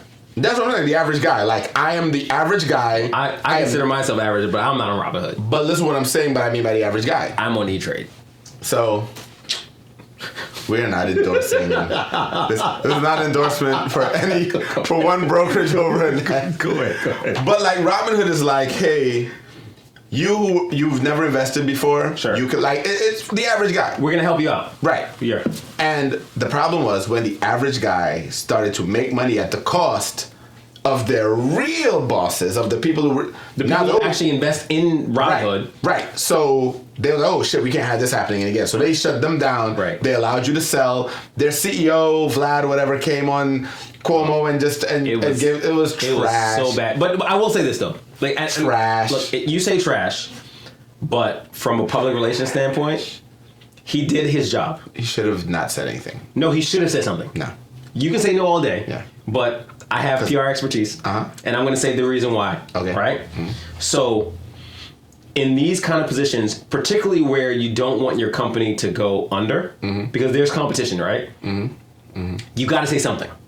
Now, I'm not saying what he said actually meant anything. We can both agree. Right. He didn't say anything. He more or less said the same thing over and over, which was nothing. Right. Right. He actually did not even help his position. Right. But he went on a platform. He went on Cuomo, knowing that Cuomo wasn't going to push too hard. So even if there was the pushback and he had to reiterate what he said a few times, Cuomo wasn't going to like dig too deep. From an optics standpoint, from a shareholder standpoint, they went on and said their piece. And I agree with you. He didn't say shit. Right. Right? Okay, I'll always hear that. But ultimately, from a PR standpoint, not saying anything creates way too much ambiguity and allows people to create their own like idea of what's going on. And I'm not saying that there weren't. So yes, the yous and me's are like, nigga, you lying, you ain't say shit. But there are a lot of people, and honestly, most of the Robinhood, like, and I'm gonna say most loosely, but most of the Robinhood like accounts will probably see that and be like, oh, okay, well that makes sense, because a lot of them don't understand anything about this shit anyway. Right. So let me tell you why I disagree. Go ahead. Wholeheartedly. Right. I think this notion of something has to be said is overplayed. I think that is a false notion that PR people use to feel like we need to get out ahead of stuff. When right now, no one stopped like the minute before he said anything. Sure. The minute they reopened trading, people went back to trading. Right. For sure. So they weren't gonna lose anyone. I don't think. I don't have the numbers. It's not about losing. But no. But listen, it is because if I'm not losing any of my customers, right? Right. And like you said, half of my customers are not really going to understand what I'm saying. There's going to be people who do and people who don't. The problem becomes when I get on TV and either lie or don't answer your questions. Right. I actually create a narrative where now you're continuing to talk about me in a negative light, where for at least a little time, you weren't talking about me at all. Now, here's why I believe in the getting out ahead of something. Okay. If we craft a reasonable response that we're like, you know what, this makes sense, this works. Sure. So we need to get out ahead of this, we need to say X. If you're gonna go in and say X and X makes sense, then yes, you need to get out ahead of it because now you create the narrative. When you're getting out there to say nothing, right, you're better off, let me finish. I'm gonna let you. Because at the end of the day, you have not lost anything yet. Again, the people who were trading, the minute you reopened trading, went back to trading. It only happened the day prior. So it's only been one day. Sure. You could very easily not respond right now. And then what you do is you have possible congressional hearing coming up and a possible class action lawsuit. Well, the class action lawsuit was filed. We don't know how far it'll go. What you have created were statements on record that you may have to change or go against later, and they can say, you went on Cuomo and said this. Let me jump in. Okay. All right. I'm with you to the point where here's the value of what he did, right? Again, we can both agree he didn't say anything that changed anyone's mind. Right. Right? So, like, the only benefit in that space was he was potentially quelling people from being very pissed to maybe being neutral. So from a PR standpoint, a lot of times, especially when a crisis communications issue is here, we're not trying to get people to be happy about us, right? We just want people more from the negative space to be neutral. Right. Right? He did not do that. Hold on. Now, I don't believe he made anybody more pissed. Yeah, he did. If it was a very small percentage. And hold on, here what I'm saying. His entire role was to buy time. Right. Right? And that is a lot of time the reason why people just get ahead of things, to buy time. Right? And it was perfect because Cuomo was like, so who is the right person we need to speak to? And let's talk to that person. Right? And then he deflected off of that too. No, I get that. But my point though is, at least for now, right? Like the market's closed now. The market's closed. They have now an entire weekend to figure out who to bring on. Right. Let me ask to you a talk question. to. So let me ask you a question. Sure. What would have been the difference in not going on the Friday, right? Sure. And just figuring it out over the weekend. Potentially having subscribers to Robinhood. But you didn't because remember, before he went on, you could see if you lost people. I mean, we're Monday morning quarterbacking at that point in time because he said something. So like we can't sit here and be like, no. Why I say we didn't was because remember he went on Friday, right? It happened on Thursday, so you can see on Thursday where your numbers are. Are we losing anyone? Or are we not losing anyone? If people are jumping back on, and again, I don't know their numbers, I didn't look at them, right? Because we're all speculating here. We're all speculating, right? If I'm looking at the numbers, sure. And the minute we opened it back up, people started trading again. Sure. I'm like, so that's why I go back to again, literally only putting on my crisis communications hat, right? At that point, I do believe that what he did on Cuomo helped to buy time. Now again, we're speculating. We don't really have any real raw data, so it is what it is. But I know. So I know for me personally, what he did turned me off from them. Because that's the other thing though. Like we can't always look at these situations through our lens. Right. And here's what I'm saying. Okay. So not just looking at it through my lens. What he did turned me off because you came on TV and lied, right? And so he didn't lie. He didn't say anything. He lied. He didn't say anything. He lied. He didn't lie. He didn't say anything. Here's where he lied. All right. That's where he lied. He said it was not a liquidity issue on the one hand. Okay. And then he said they needed the money to cover to make sure that they had the funds to cover certain things. And when Cuomo asked him straight up, well, you're not reporting to the SEC because they didn't stop you. Sure. And the only people who can actually take it off of the market is the New York Stock Exchange, not you. So why'd you do it? Oh, well, we had to follow certain. That's a lie. When you say something that he's told you, I hear you. So he lied. So here's my problem. So you call it a lie. I hear you. I'm not negating that. What I'm just saying is there's a whole bunch of gray area that we're not privy to. Right.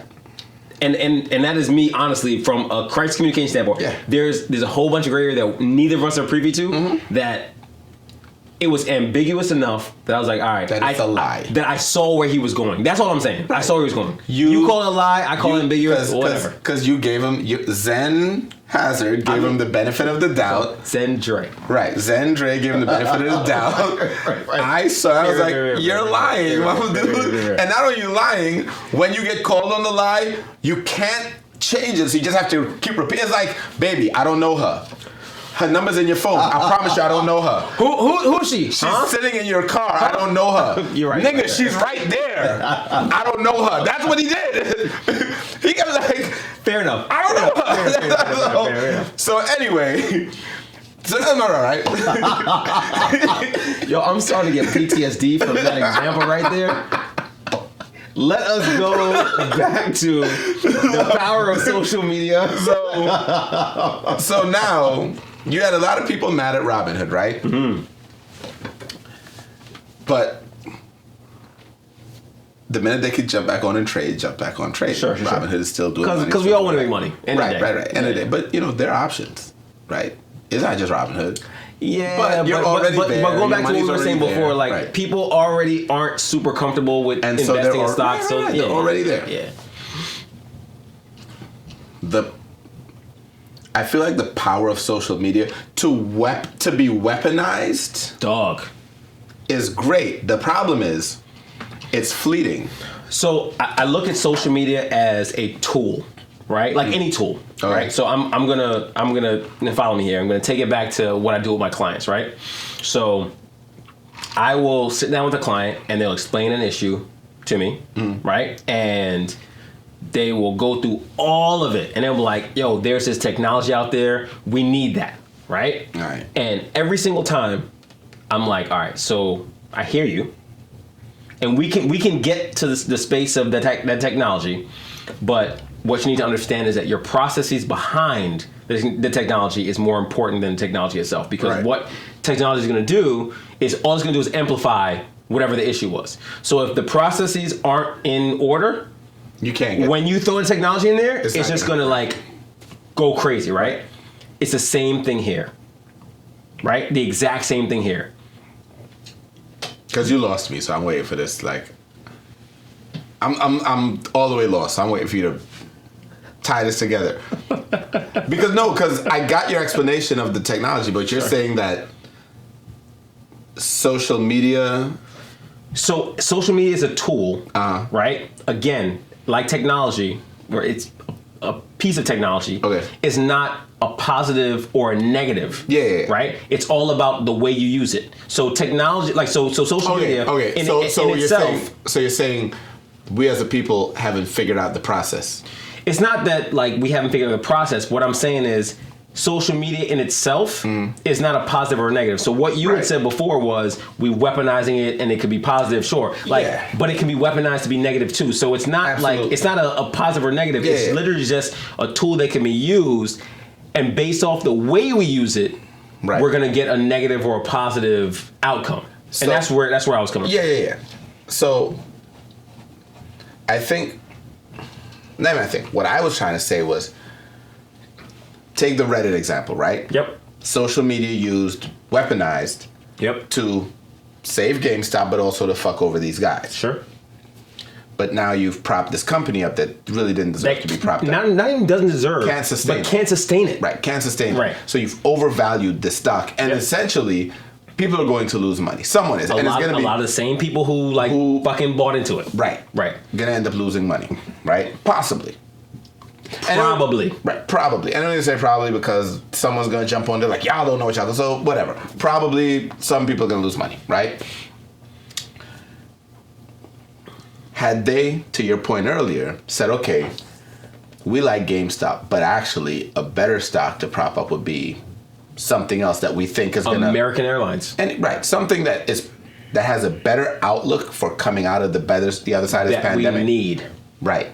So they could have taken that same energy.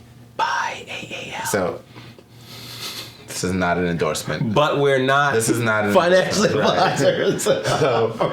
I just have status with American, so that's why I say. I got you. But you see what I'm saying? Like they could have found something that, hey, this is actually going to come out on the other side of this. Possibly. So if we could funnel some funds into it, they could weather. Right. No, they put it into GameStop. Fucking game. Right. BlackBerry. Right. And Nokia. Fucking Nokia. But remember, that's when you don't have a fundamental understanding that you're looking at it as this is my chance to make money. Sure. Not realizing, yes, you can make some money if you buy in when it's low and sell when it's high. And then the company's still eventually going to fail. And don't get it twisted. I am willing to put my hand on the block that the majority of the people who invested in GameStop, BlackBerry, Nokia, AMC are not interested in this those week. Right. No, I'm gonna put my hand on the block to say that they're the same kind of people that put in, let's say, $100, $200, and think that if they hold it for 5 years, that sum is going to turn into $100,000, $200,000. I think it's the opposite. I think it's the people who don't actually care about the company. Someone told them, yo, if you jump in here, this is going to balloon, and you're going to be able to make some money and get out. That's who I think is and I could be wrong. I think you are, and I only say that because most people who are investing like in the now, in the today, are not looking at it from a day trade standpoint. They're looking at it from because think about it. You're thinking about you. I'm thinking about the guys who jumped on Robinhood and are following on Reddit. I don't think they're looking at because if they were, they would have they wouldn't be investing in games. Maybe. Like, you know what I'm saying? Like, Maybe. Because I'm saying, from a common sense perspective, I mean, like, GameStop. So I hear you. Like, but again, you think GameStop's gonna be profitable 5 years from now? I don't think so. But what I'm saying, like, but there are people. Anybody who invested in GameStop, unless they honestly knew that they were investing in it to sell soon, they're thinking this shit's going to last. And that's why I think that they aren't. I think these are the guys who are like, yo, we're going to jump in now. We're going to screw over these guys. Right. And then once they're done, once we've cost them some money, and we make something, we go get out. Maybe. I don't think these are guys that are planning a 5 or 10 year hold on. So let's look at this though, and we're going to take it out of the market space and look at the power of social media in general. And 2 weeks from now, GameStop is back to $18. That's all I'm saying. It doesn't matter to me I'm just saying, because I didn't invest in it. So like it doesn't matter to me, right? But like let's look at social media and how, again, not a positive or a negative, but the way we use it can turn into either positive or negative. Months ago, might even been just weeks ago, I can't remember, but there was a young lady in Tennessee, if I'm not mistaken. But it was some southern state where she... No, she was in Virginia. Loudon. I know you're talking about. She was going to University of Tennessee. Okay, that's what she's from like Loudon. Gotcha. Yeah. Cheerleader. Yeah. And she received a full scholarship for cheerleading in Tennessee. That's what it was, right? So again, like you said, she's from Loudon, and I think, but yeah, Virginia. But go ahead. Somewhere. Yeah. Doesn't actually matter where she was from, but ultimately, she had dropped the N-word in a private circle of like it was like a private group, something like that. She dropped the N-word amongst her friends, a white young lady, when she was younger. Yeah, so and like then fast forward to senior year, and somehow it got leaked, and somebody held on to that video, and as she got her full scholarship, she pretty much got denied afterwards. Yeah, university. Now I haven't followed this story after hearing about it, so I don't know if anything has changed, right? Sure. The last I heard was basically what you said. They rescinded the scholarship. Rescinded the scholarship. They rescinded the offer, and I think it's so. That's to me. That doesn't even really touch as much on social media, because this was like an individual. Because remember, this didn't even get public until it was already done. University of Tennessee didn't even wait for it to hit. Right. They got it. This was the perfect example of getting ahead of it, because they were like, nope, we're not even. We're taking it away. Right. He sent this video, and this was more like the downside of like cancel culture, where like perfect. And so it's like, all right. What I don't want to say the downside, because no, it's the downside. Well, here's why I say I don't want to say the downside. I am not going to condone any white person saying the N-word, right? Of course not. I'm not going to. None of us would. Right. So I'm not. So when I say the downside, I don't want it to seem like she was right for using it, right? Horribly wrong. But I'm going to use some context, and I didn't even like to say "but" there, but the reality is, I have to put everything in the context, because for me, I need to see intent. Sure. In what someone does to me. I love how you said that, because before I let you go, one of the most amazing relationships I've ever been in. We had a battle of intention versus impact. Okay. And I was all intention, and she was all impact. Okay. And I think both of us grew in the relationship to understand that for me, I was all intention, but I started to understand that, impact matters. Right. And for her, she was all impact, and she started to understand that intention mattered. So I just want to throw that out there, because I think that a lot of people actually struggle with figuring out the balance between the two. Right. And so that's a good example, because while the impact might have been there in this scenario of having this girl, because to be clear, the video was that she I guess got her license. She got a license, yeah. And she was like, I can drive niggas or something like that, right? So I think she used the hard ER. Nah, it was AS. It was AS. Yeah. Right, I mean, I'm not gonna glorify it, but okay, it was right. AS. I mean, I'll look up the video again later, but I'm pretty sure that's what it was. And even if it was, right? Even if it was, right? You ain't supposed to be saying either one. Regardless. It doesn't matter. Right, So, right. You are a little white girl. Right. Don't say it. That ain't for you one way or the next. So we ain't worried about which one you use. But it was clear, at least from my perspective, that it wasn't being said in a way that it was. There was no vitriol behind it. Right. So. Sorry, before you go there, it was also again in a private group, and I'm not gonna ever condone it. That's what I'm saying. I'm not trying to. I'm getting all of that right. It was like I say something to you or whatever, and then you go and run to whoever and say, "Yo, Rich said this," sure. Right? And she was 14 or 13. Like she was young. She was a freshman in high school, right? So. You got this video, and from what I told, like I guess he had like complained to the school, and it was one of those cases where like a lot of the white kids in school would say it, right, and they felt like nothing was being done about it, right. And I understand that frustration from his point. Like if I'm not comfortable, if I feel like, hey, I'm here and I don't like the fact that they're using this racial slur, sure, mad comfortable in my presence, and I'm telling y'all, and y'all not doing nothing. Then maybe I might feel like, you know what? You know what? This shit. I gotta take it to the next level because weaponize it. Right. So here's my only issue with it, right? Like, and this is not choosing any side because I agree with you. There's really no reason for her to use it. Mm-hmm. But what I will say though is I understand, and this is a big transitional period for me. Like it's the not being right and wrong and really just focusing on understanding.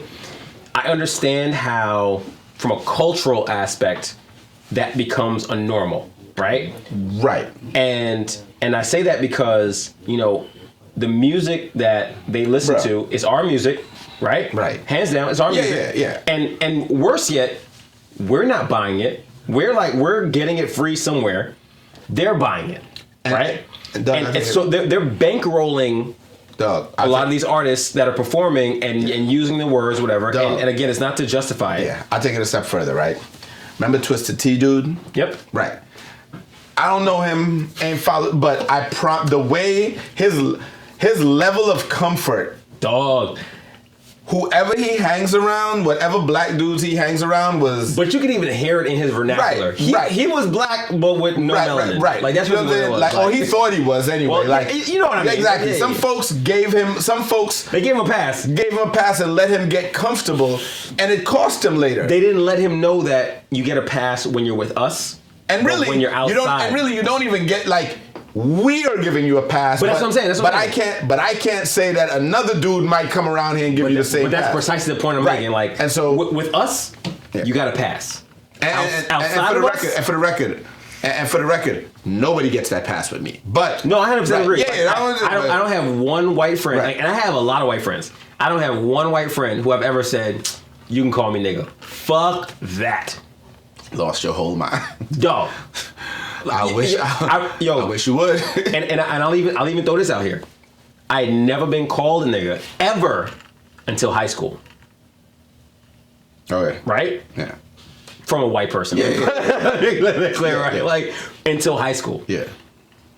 And even then, the fear of God I put in him when he said it. Yeah. He realized, he was like, oh. Right. He realized like, yeah, this isn't. I fucked up. Right. So now. Whoever this dude was around, and again, with this girl, whoever was around, maybe it was, they set these people up for failure, right? I honestly don't even believe the young girl was around black people that allowed it, though. I think from a cultural standpoint, that's what I'm saying. Her group chat was, I'm sure, a whole bunch of other little white girls. I was about to say, I'm not saying it was necessarily black people. There wasn't. Right. There's not one black person that was. Right. Because it's like, dog, I'll be on playing Call of Duty, right? Sure. And you can hear it in somebody's voice. And you're like, I know it's a white boy. Right. Right. And they'll be playing and talk. And here's the thing. No malice. Right. Just talking to each other like, yo, nigga, come on, I'm in the room. Like and I'm like, dude. Right, I'm like. It's like saying bro. And I'm sitting there like, you're white. Right, like this isn't for any of you. But right. But what can I do? You know what I'm saying? I don't know where you at. Yeah. So I'm just sitting here dealing with it, right? Anyway, so I'm like, all right, whatever it was going on in that high school, whatever. Because again, the kid who did complain said that this was, if I remember correctly, he said it was a problem in that it happened often. Sure. The issue I have with the whole situation was, move forward from that, like, I guess this young girl had actually, when all of this stuff had happened, was like trying to raise awareness for like the Black Lives Matter movement after the George Floyd thing or whatever. So like, this is someone who was showing through their actions that, I did this when I was 14, but I didn't even do it in a it's not like she said, F you know what I'm saying? It's not like, she said it in a way that... I'm about you guys. Right, she said it honestly in a way that... I want to be like you guys. That's really what it is, right? So you so mad at, like, your anger is misplaced right now. There's people that hate you. Right. There are people that actually don't like your... She's not one of them. At all. Right? At all. She is clearly not one of them. Which I think brings to the point that cancel culture. Yeah. Right? Like, and you brought it up a second ago, but like, I think the cancel culture piece is so problematic because, you know, I'm going to tie in political correctness here. Okay. Right? I do believe that political correctness is important. Mm-hmm. Right? But there's a point where it becomes problematic as well, because if I water down what I have to say, because I might lose the message. Right, because I fear being labeled a certain thing, I water down the message, right? It's the same thing here. Well, not same thing, but it's along the same lines here. Yeah, I get what you're saying. Where, like, yo, we have to allow people the space. Not to say nigga, though. No, for sure. Like, I'm never gonna give the. I just wanted to make sure we. I knew that's where you wasn't going. But I'm like, I could see where someone outside listening to this, like, is he about to say? White people can never say nigger. Right? Like, yo, like, is he about to say it? So no. Like, but what I'm really saying, and like, let's just take this particular situation. If homegirl said this 5 years ago, right? And has not demonstrated anything. Right. And let's not even say not demonstrated, because we don't know, right? We're not in the school world. But has, through her public actions, has shown the opposite, right, of what it would have affected us as at that point. And even in what she said, when you take it in the context that she said it, wasn't even designed to be offensive. That's the point. That's exactly. Right. Like, so all of it, the totality. All of it, like, 5 years from now, 4 years from now, whatever it is, it's actually more destructive, in my opinion, to cancel her here. Yeah. No, absolutely. Right? Like, it just is destructive. Like, it's punitive for when and I'm not trying to. Let me fuck it. Because I was gonna say, I'm not trying to be like I'm coming to the defense of this little white girl, because again, I'm sure she's gonna be fine, right? Right. I'm sure she's gonna be fine. I'm not like but I will also say though, like, she lost a scholarship, right? And I'm like, my whole problem with the situation again is like, we have real problems and we have actual enemies, right? We have people that are actually actively, and she's not one of them, right? So we have wasted time and effort and energy on possibly creating an enemy, because now you don't, like, I'm looking at this situation like, yo, what the fuck, you know what I'm saying? And potentially she can double down on, right, I didn't do anything wrong. Now and here I am, right? Fuck y'all niggas, right? Like, for real. Like, fuck y'all niggers, right? Like, exactly. Now you're getting the ER. Now I'm hitting you with the whole word now, the entire word. So that's the problem. Like, it's like my problem with your boy Sean King. Like, sometimes we got my boys. Like, you already know I don't really rock with the dude. Other than what he did after the insurrection, I don't rock with the dude. But it's like, sometimes we got to pick our battles, and it's not saying that and not pick your battles doesn't. I think people feel like pick your battles means let shit slide, right? And it doesn't. It means that not everything is a fight. Right. Sometimes you look at the situation like, nah, I don't. It's not worth the fight. Right. Or it's I'm not going to gain anything out of this shit. Exactly. There's no benefit to the effort I'm going to put into this. Exactly. And honestly, it's like remember when they had Justin Trudeau in like blackface or whatever. Yeah. Right. And I rock with Justin, but I was like, y'all can't, like, all the shit that Justin has done in the last, let me tell you, the last couple years, y'all can't take what he did let me tell years ago and then bring this shit here. Let me tell you something. I almost don't care who, like, this is me, right? I almost don't care who you show me in blackface from 20 years ago. You're going to have to show me something recently. You know what I'm saying? If you show me a picture of something, in high school, what did they do last week? Right. What did they do last year? Right. I don't want to see a picture from 20. I'm not going to negate 10 or 20 years. And I love that you brought Justin Trudeau up because he is legit the Obama of Canada. Mm-hmm. Because when I tell you, not only does he like enunciate and pronounce like full sentences, aside from that, but like pronouncing words from other cultures properly. Yeah, because that's one thing I noticed about Obama that no other like he doesn't say Iraq, he says Iraq, right? And yes, it's a nuance there, and most people don't really care. Right. But like I pick up on the fact that like he's actually making an effort to include them by pronouncing the name of the country, showing some respect and deference to it. It's the same thing with Trudeau. Trudeau is very, very like intentional about trying to embrace the culture, he's a not world appropriate leader. it, but embrace it. He's a world leader, bruh. Right. You're suffering from battered woman syndrome. And what I mean, well, not actual battered woman syndrome, but the problem is, let me tell you what it is. You were in an abusive relationship for the last 4 years, and now you see somebody take the girl out on a date, and you're like, I want to go on a date. Like, what the hell? That's what it is. You've been in the house getting beat up for 4 years, and now you see someone get some regular treatment, and you're falling over. I want to be treated regularly. I want you to enunciate, please. Right? I get it. No, I get it. I was there with you. And all of it still, so like it comes back to what we were saying. For Trudeau, there's a picture of him in blackface from whatever, right? From 20, whatever. I gave him a pass. And that's... Anybody who knows him gave him a fucking pass. And so this girl, I don't know this girl, right? Sure. We're bringing it back to her. But if you, even listening to the context, she used the word. I gave her a pass. I was like, and I feel like evident that she wasn't trying to be. And I feel like University of Tennessee. I'm gonna say University of Tennessee was wrong in their decision, and their decision was a knee-jerk reaction to this. Yeah. So it's a branding issue, right? I did not. But here's the problem with it: is it really? If you're telling me this was 4 years ago, and I can document a completely different person, based on her social media from then to now, so I can as a university justify where I'm like, I don't like this. This was... So here's where it's a branding issue. So, where we are, social media. Stop right there. Give me a second, right? Go ahead. This is what I was getting to. I think...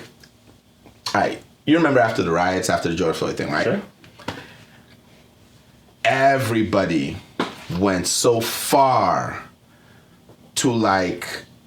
ingratiate themselves to black people and to Netflix went supporting, or there's like elevating black voices as a category on Netflix. I was about to say there's a Black Lives Matter and then like to log on to Call of Duty where you're about to go shoot up motherfuckers in other countries. They were like, we right now support Black Lives Matter. Dog, not anymore. I'm not not anymore. The week it happened, really, you had to click past a Black Lives Matter screen to go violently. Good job, Call of Duty. To go violently murder fake people in other countries. I did not know that. Dog, I took a picture, I had to share it. I was like, so this is the welcome screen for Call, and they weren't the only one. Everybody went, so it's like everybody hopped on it. Everybody hopped It was a wave. And it's what University of Tennessee did, where that's why I say I don't think it's just branding. I think they are going so far to appease. Sure. But why I say branding though is this was the only thing that they actually could do, right? Because the way the laws are, once you accept her, right? So like, not just once they accept her, like they could have accepted her as they did, but because she hadn't actually started working or started in there, they could revoke. Right. If she was already on campus, it would be way more they couldn't take it off. Right. But that's just the way the laws are. So so they wanted to, unfortunately for this young lady, take the opportunity to say, we've done this. We heard you guys. You complained about her past, blah blah blah. We're going to revoke her scholarship. Right. Which, again, to your point earlier, is problematic because, when it comes down to it, revoking her scholarship not only fucks up the education that she would have received, so like that part is already problematic for me. But aside from that, as someone who got a full scholarship, who isn't paying to go to school there, it's going to create a space where she then starts to allow the idea that, you know what, fuck these niggas. Right, because I don't... Because I was never hating on them. Right, I wasn't like... Right, that was never... Like, I actually loved them. Right, and so here's... And now, fuck them because, like... Here's why I go even further than that, why I think... I get what you're saying, that it's the only thing they could have done, but it's not. What they could have done is they could have... Well, sure. Right, they could have looked at it, evaluated, and said, no, we understand that this was a problem. Because it'd be different, like Roseanne, right? Roseanne had a documented history of problematic behavior. Yeah. And then you brought her back on the show, and then she did what she did, right? So at that point, you got to get... Right, she was being herself. This young girl, you can see, she's not this person that she was 14. Sure. No, imagine right now if your job went back and could find shit that you said when you was 14, and like, oh. Luckily, the only thing at 14 was Black Planet. Right, but that's my point. That's my point, right? Imagine if the shit that we said, I'm thinking, could somehow be recorded and give it. They're like, no, I feel bad for. I mean, granted, yours is 8. My oldest is 12. I feel bad for them because everything's recorded. Like, granted, I'm part of the problem with that because I record everything. I'm part of her problem. So Cam has no social media. And we've made it very clear, well, that we know of. Let me put it that way. Yeah. We made it very clear. Like, nah. Oh, we the opposite. Now they got Instagram. His mom and I don't get along with a lot of things, but we at least agree on that. Okay. Social media, you do not have it. Right. Right? Now, I'm sure you could have some phantom account somewhere. Right. Like, it is what it is. Yeah. But when it comes down to it... You have not allowed and said... We haven't allowed it. Right. And... all I have to say, like, I fear for these kids because what they don't realize, what we got the benefit from was, like, we could be all wild and shit all day. And there was no record. There was no record of it. Nah. Now, these fools are doing shit like, one of the closest friends I have, they have, like, a couple daughters. And I follow the oldest daughter on Instagram on purpose. Yeah. Not because I actually care what she's doing, but I'm like, I want to see what she's doing. Right. And she went on live one day. And I was like, you know what? I don't usually follow any kind of lives. Yeah. I'm going to hop on this real quick. Right. Hop on live and doing a whole bunch of bullshit that people our age don't really care about. Right. And all I'm doing is reading the comments. Yeah. And I see this little nigga. Let me tell you something. When you said I was like, I couldn't do it, dog. Like, dog, and this dude says some bullshit about ignorance got to be bliss. No, and I'm gonna butcher it because I really can't remember exactly what it was, but I remember him saying some shit like, Lil Duval used to be like, what that mouth do? It was something very similar to that. Let me ask you this.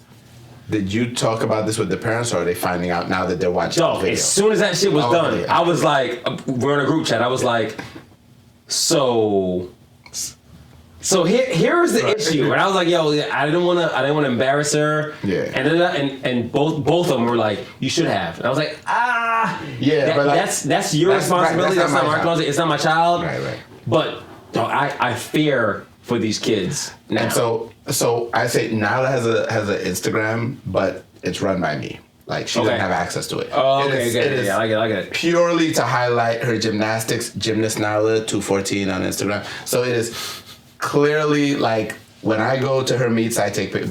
And what I'm gonna do, I discussed with her mom that when she's of age, I'm gonna give her the password to it. Okay, But and she can do what she wants after that. It'll have her pictures. It'll be because I'm chronicling. So she'll have her. something to start from. Right, and it's gonna be me chronicling her. And a generational wealth thing here, but social media. But social media wealth. Social media, right? No, but that's a thing though. No, I know. So you saw. I know you talked about Nyla. She's in gymnastics. I know you saw the young lady from UCLA this week. Naya Dennis. Naya, if I'm saying your name wrong, but bro, like honestly, so amazing, right? So there was even one before. I can't remember the young lady's name. Killed it. And every time I see something like that, we're not talking about them. Right. We talking about UCLA this week. Not the routine she put on the floor this week. Amazing.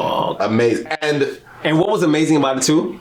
And I hate to cut you off. I know we're working on not cutting each other off. Yeah. What I loved about it was how unapologetically black she was in her routine. Right. But if you notice, and that's what the parallel I was going to draw to the other young lady, when we are allowed to express ourselves, we tend to excel. So if you think about it, like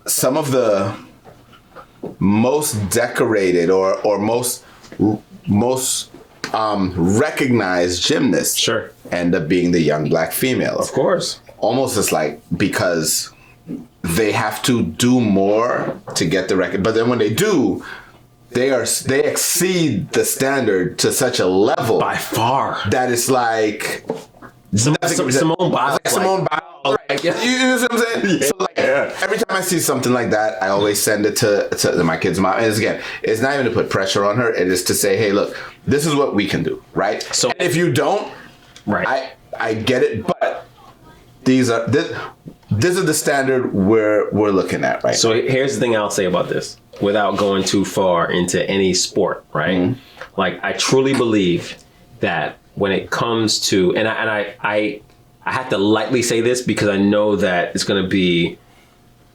all types of people looking at what we're saying here, right? Mm-hmm. But I truly believe that when it comes to athletics in particular, right, that if the playing field was level on every single sport, whether it is the easy sports like the basketball, football, soccer, easy-ish, right, for us. Yeah. Or we move into more of the country club sports like the golf, the tennis, the gymnastics. Mm-hmm. You create a level playing field, and people of color will dominate. So, and I unapologetically say, we will dominate. Right. So, to your point, I think it's more than just sports, but let's use sports as an example, right? Mm-hmm. Like you said, there's a lot of sports that we were not even allowed to participate in. We couldn't afford to participate in. Couldn't afford, wasn't allowed to in some cases. We couldn't swim in the same swimming pools as white people. And I was a competitive swimmer, so I know that personally. So there were some sports we couldn't, and then other sports where they were so expensive that the schools we went to didn't have the facilities to, like, the high school I went to didn't have a football team in Brooklyn. Really? No, they didn't. We had a basketball team. We didn't have a football. Y'all hood niggas.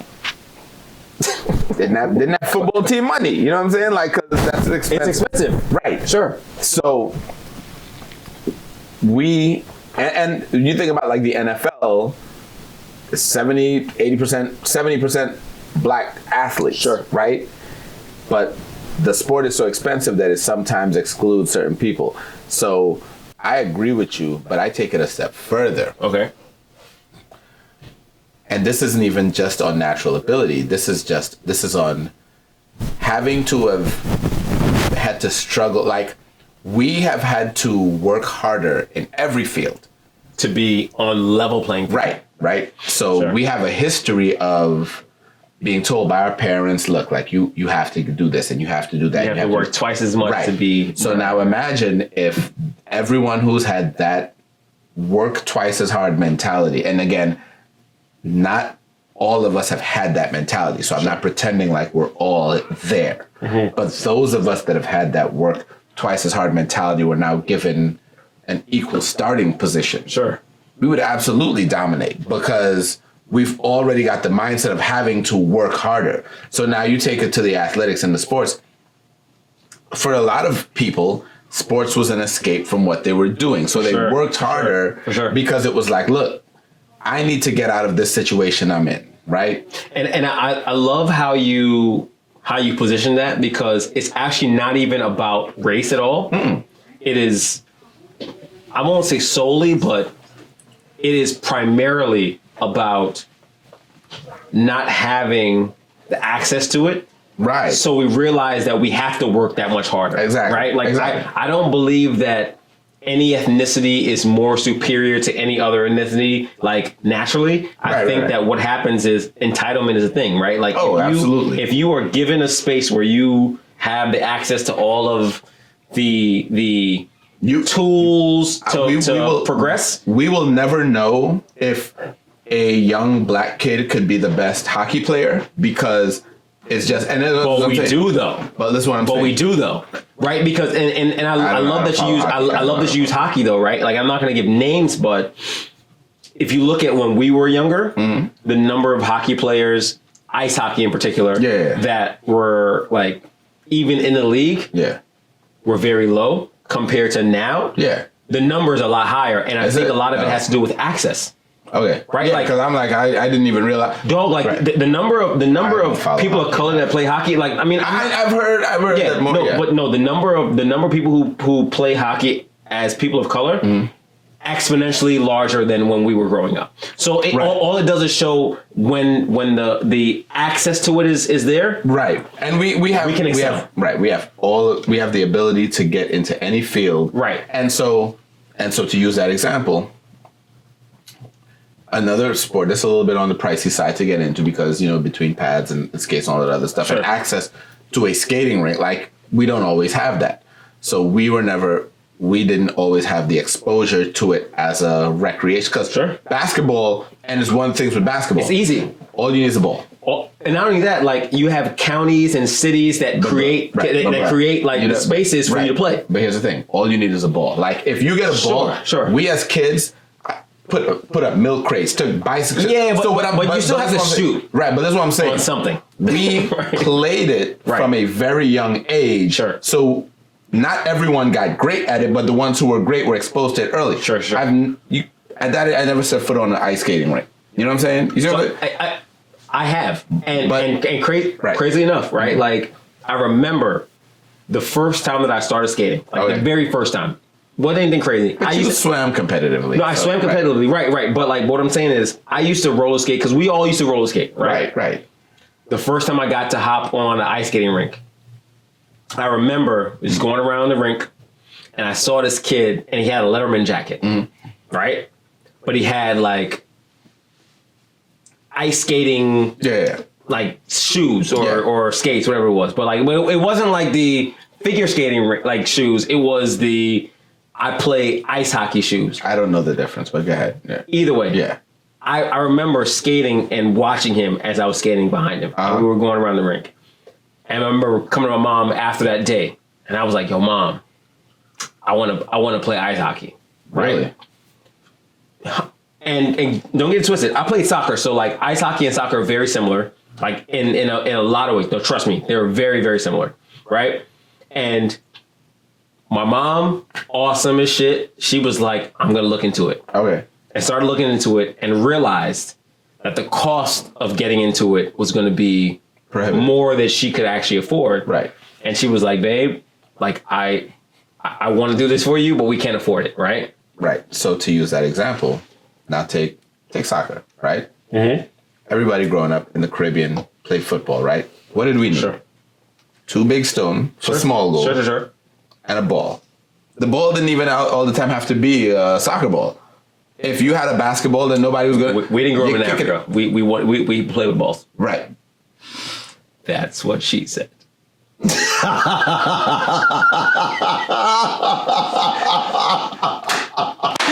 Get him! Just go ahead. Just go ahead.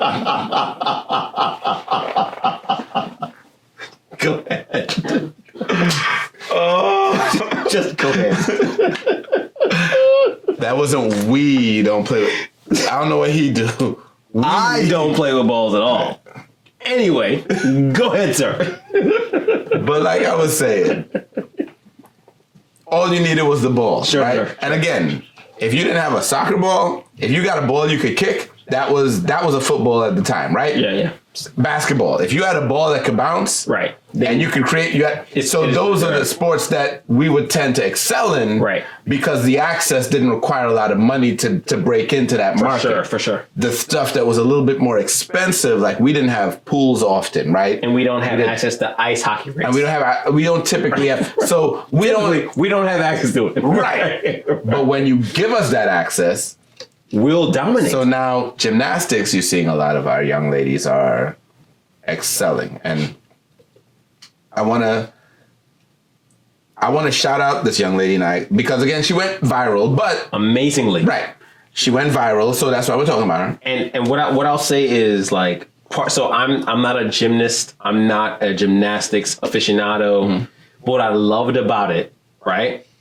And I don't know how this plays into the way that they are rated or ranked, How they're judged, right? or judged. Yeah. It's a better word. But I loved that she was unapologetically Right. Her who routine she was. right. Her routine was very much black. She not only the music, but like even outside of the flips and the tumbles, Right. but the way that she even danced in between all that, I was like, she wants to make it very clear to the world, I'm black and I'm proud, Bro. And I love that shit. I don't know if you saw the young lady in the relay.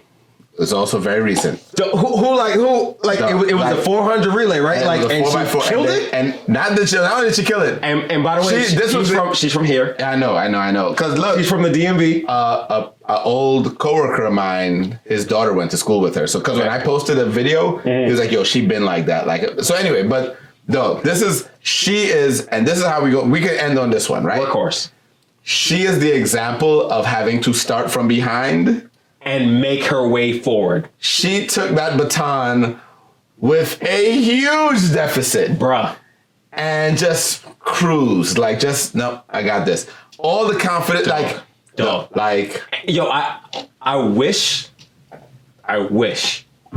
there was a camera shot from, like, this is the end line, someone from this way, looking here, to not see her, but to see all the people that she, like, caught up to and passed. Listen to the best part of that, right? She didn't catch him at the last minute. It wasn't at all. She beat her with room. Dog. It wasn't like a photo finish. I saw it. That was the best part to me. It wasn't controversial. It wasn't. She beat her with room to spare. So shout out to that young lady. Shout out to Naya, UCLA Gymnastics, and everybody doing big things right now in the world of sports. Guys, we have had another great episode, another good time bringing to you all episode 3 of the Guys Unpacked podcast. Dre. I'm Dre. I am Rich. Yo, make sure you like and subscribe. We are on visual platforms. It's YouTube, on Audible platforms. It's Spotify.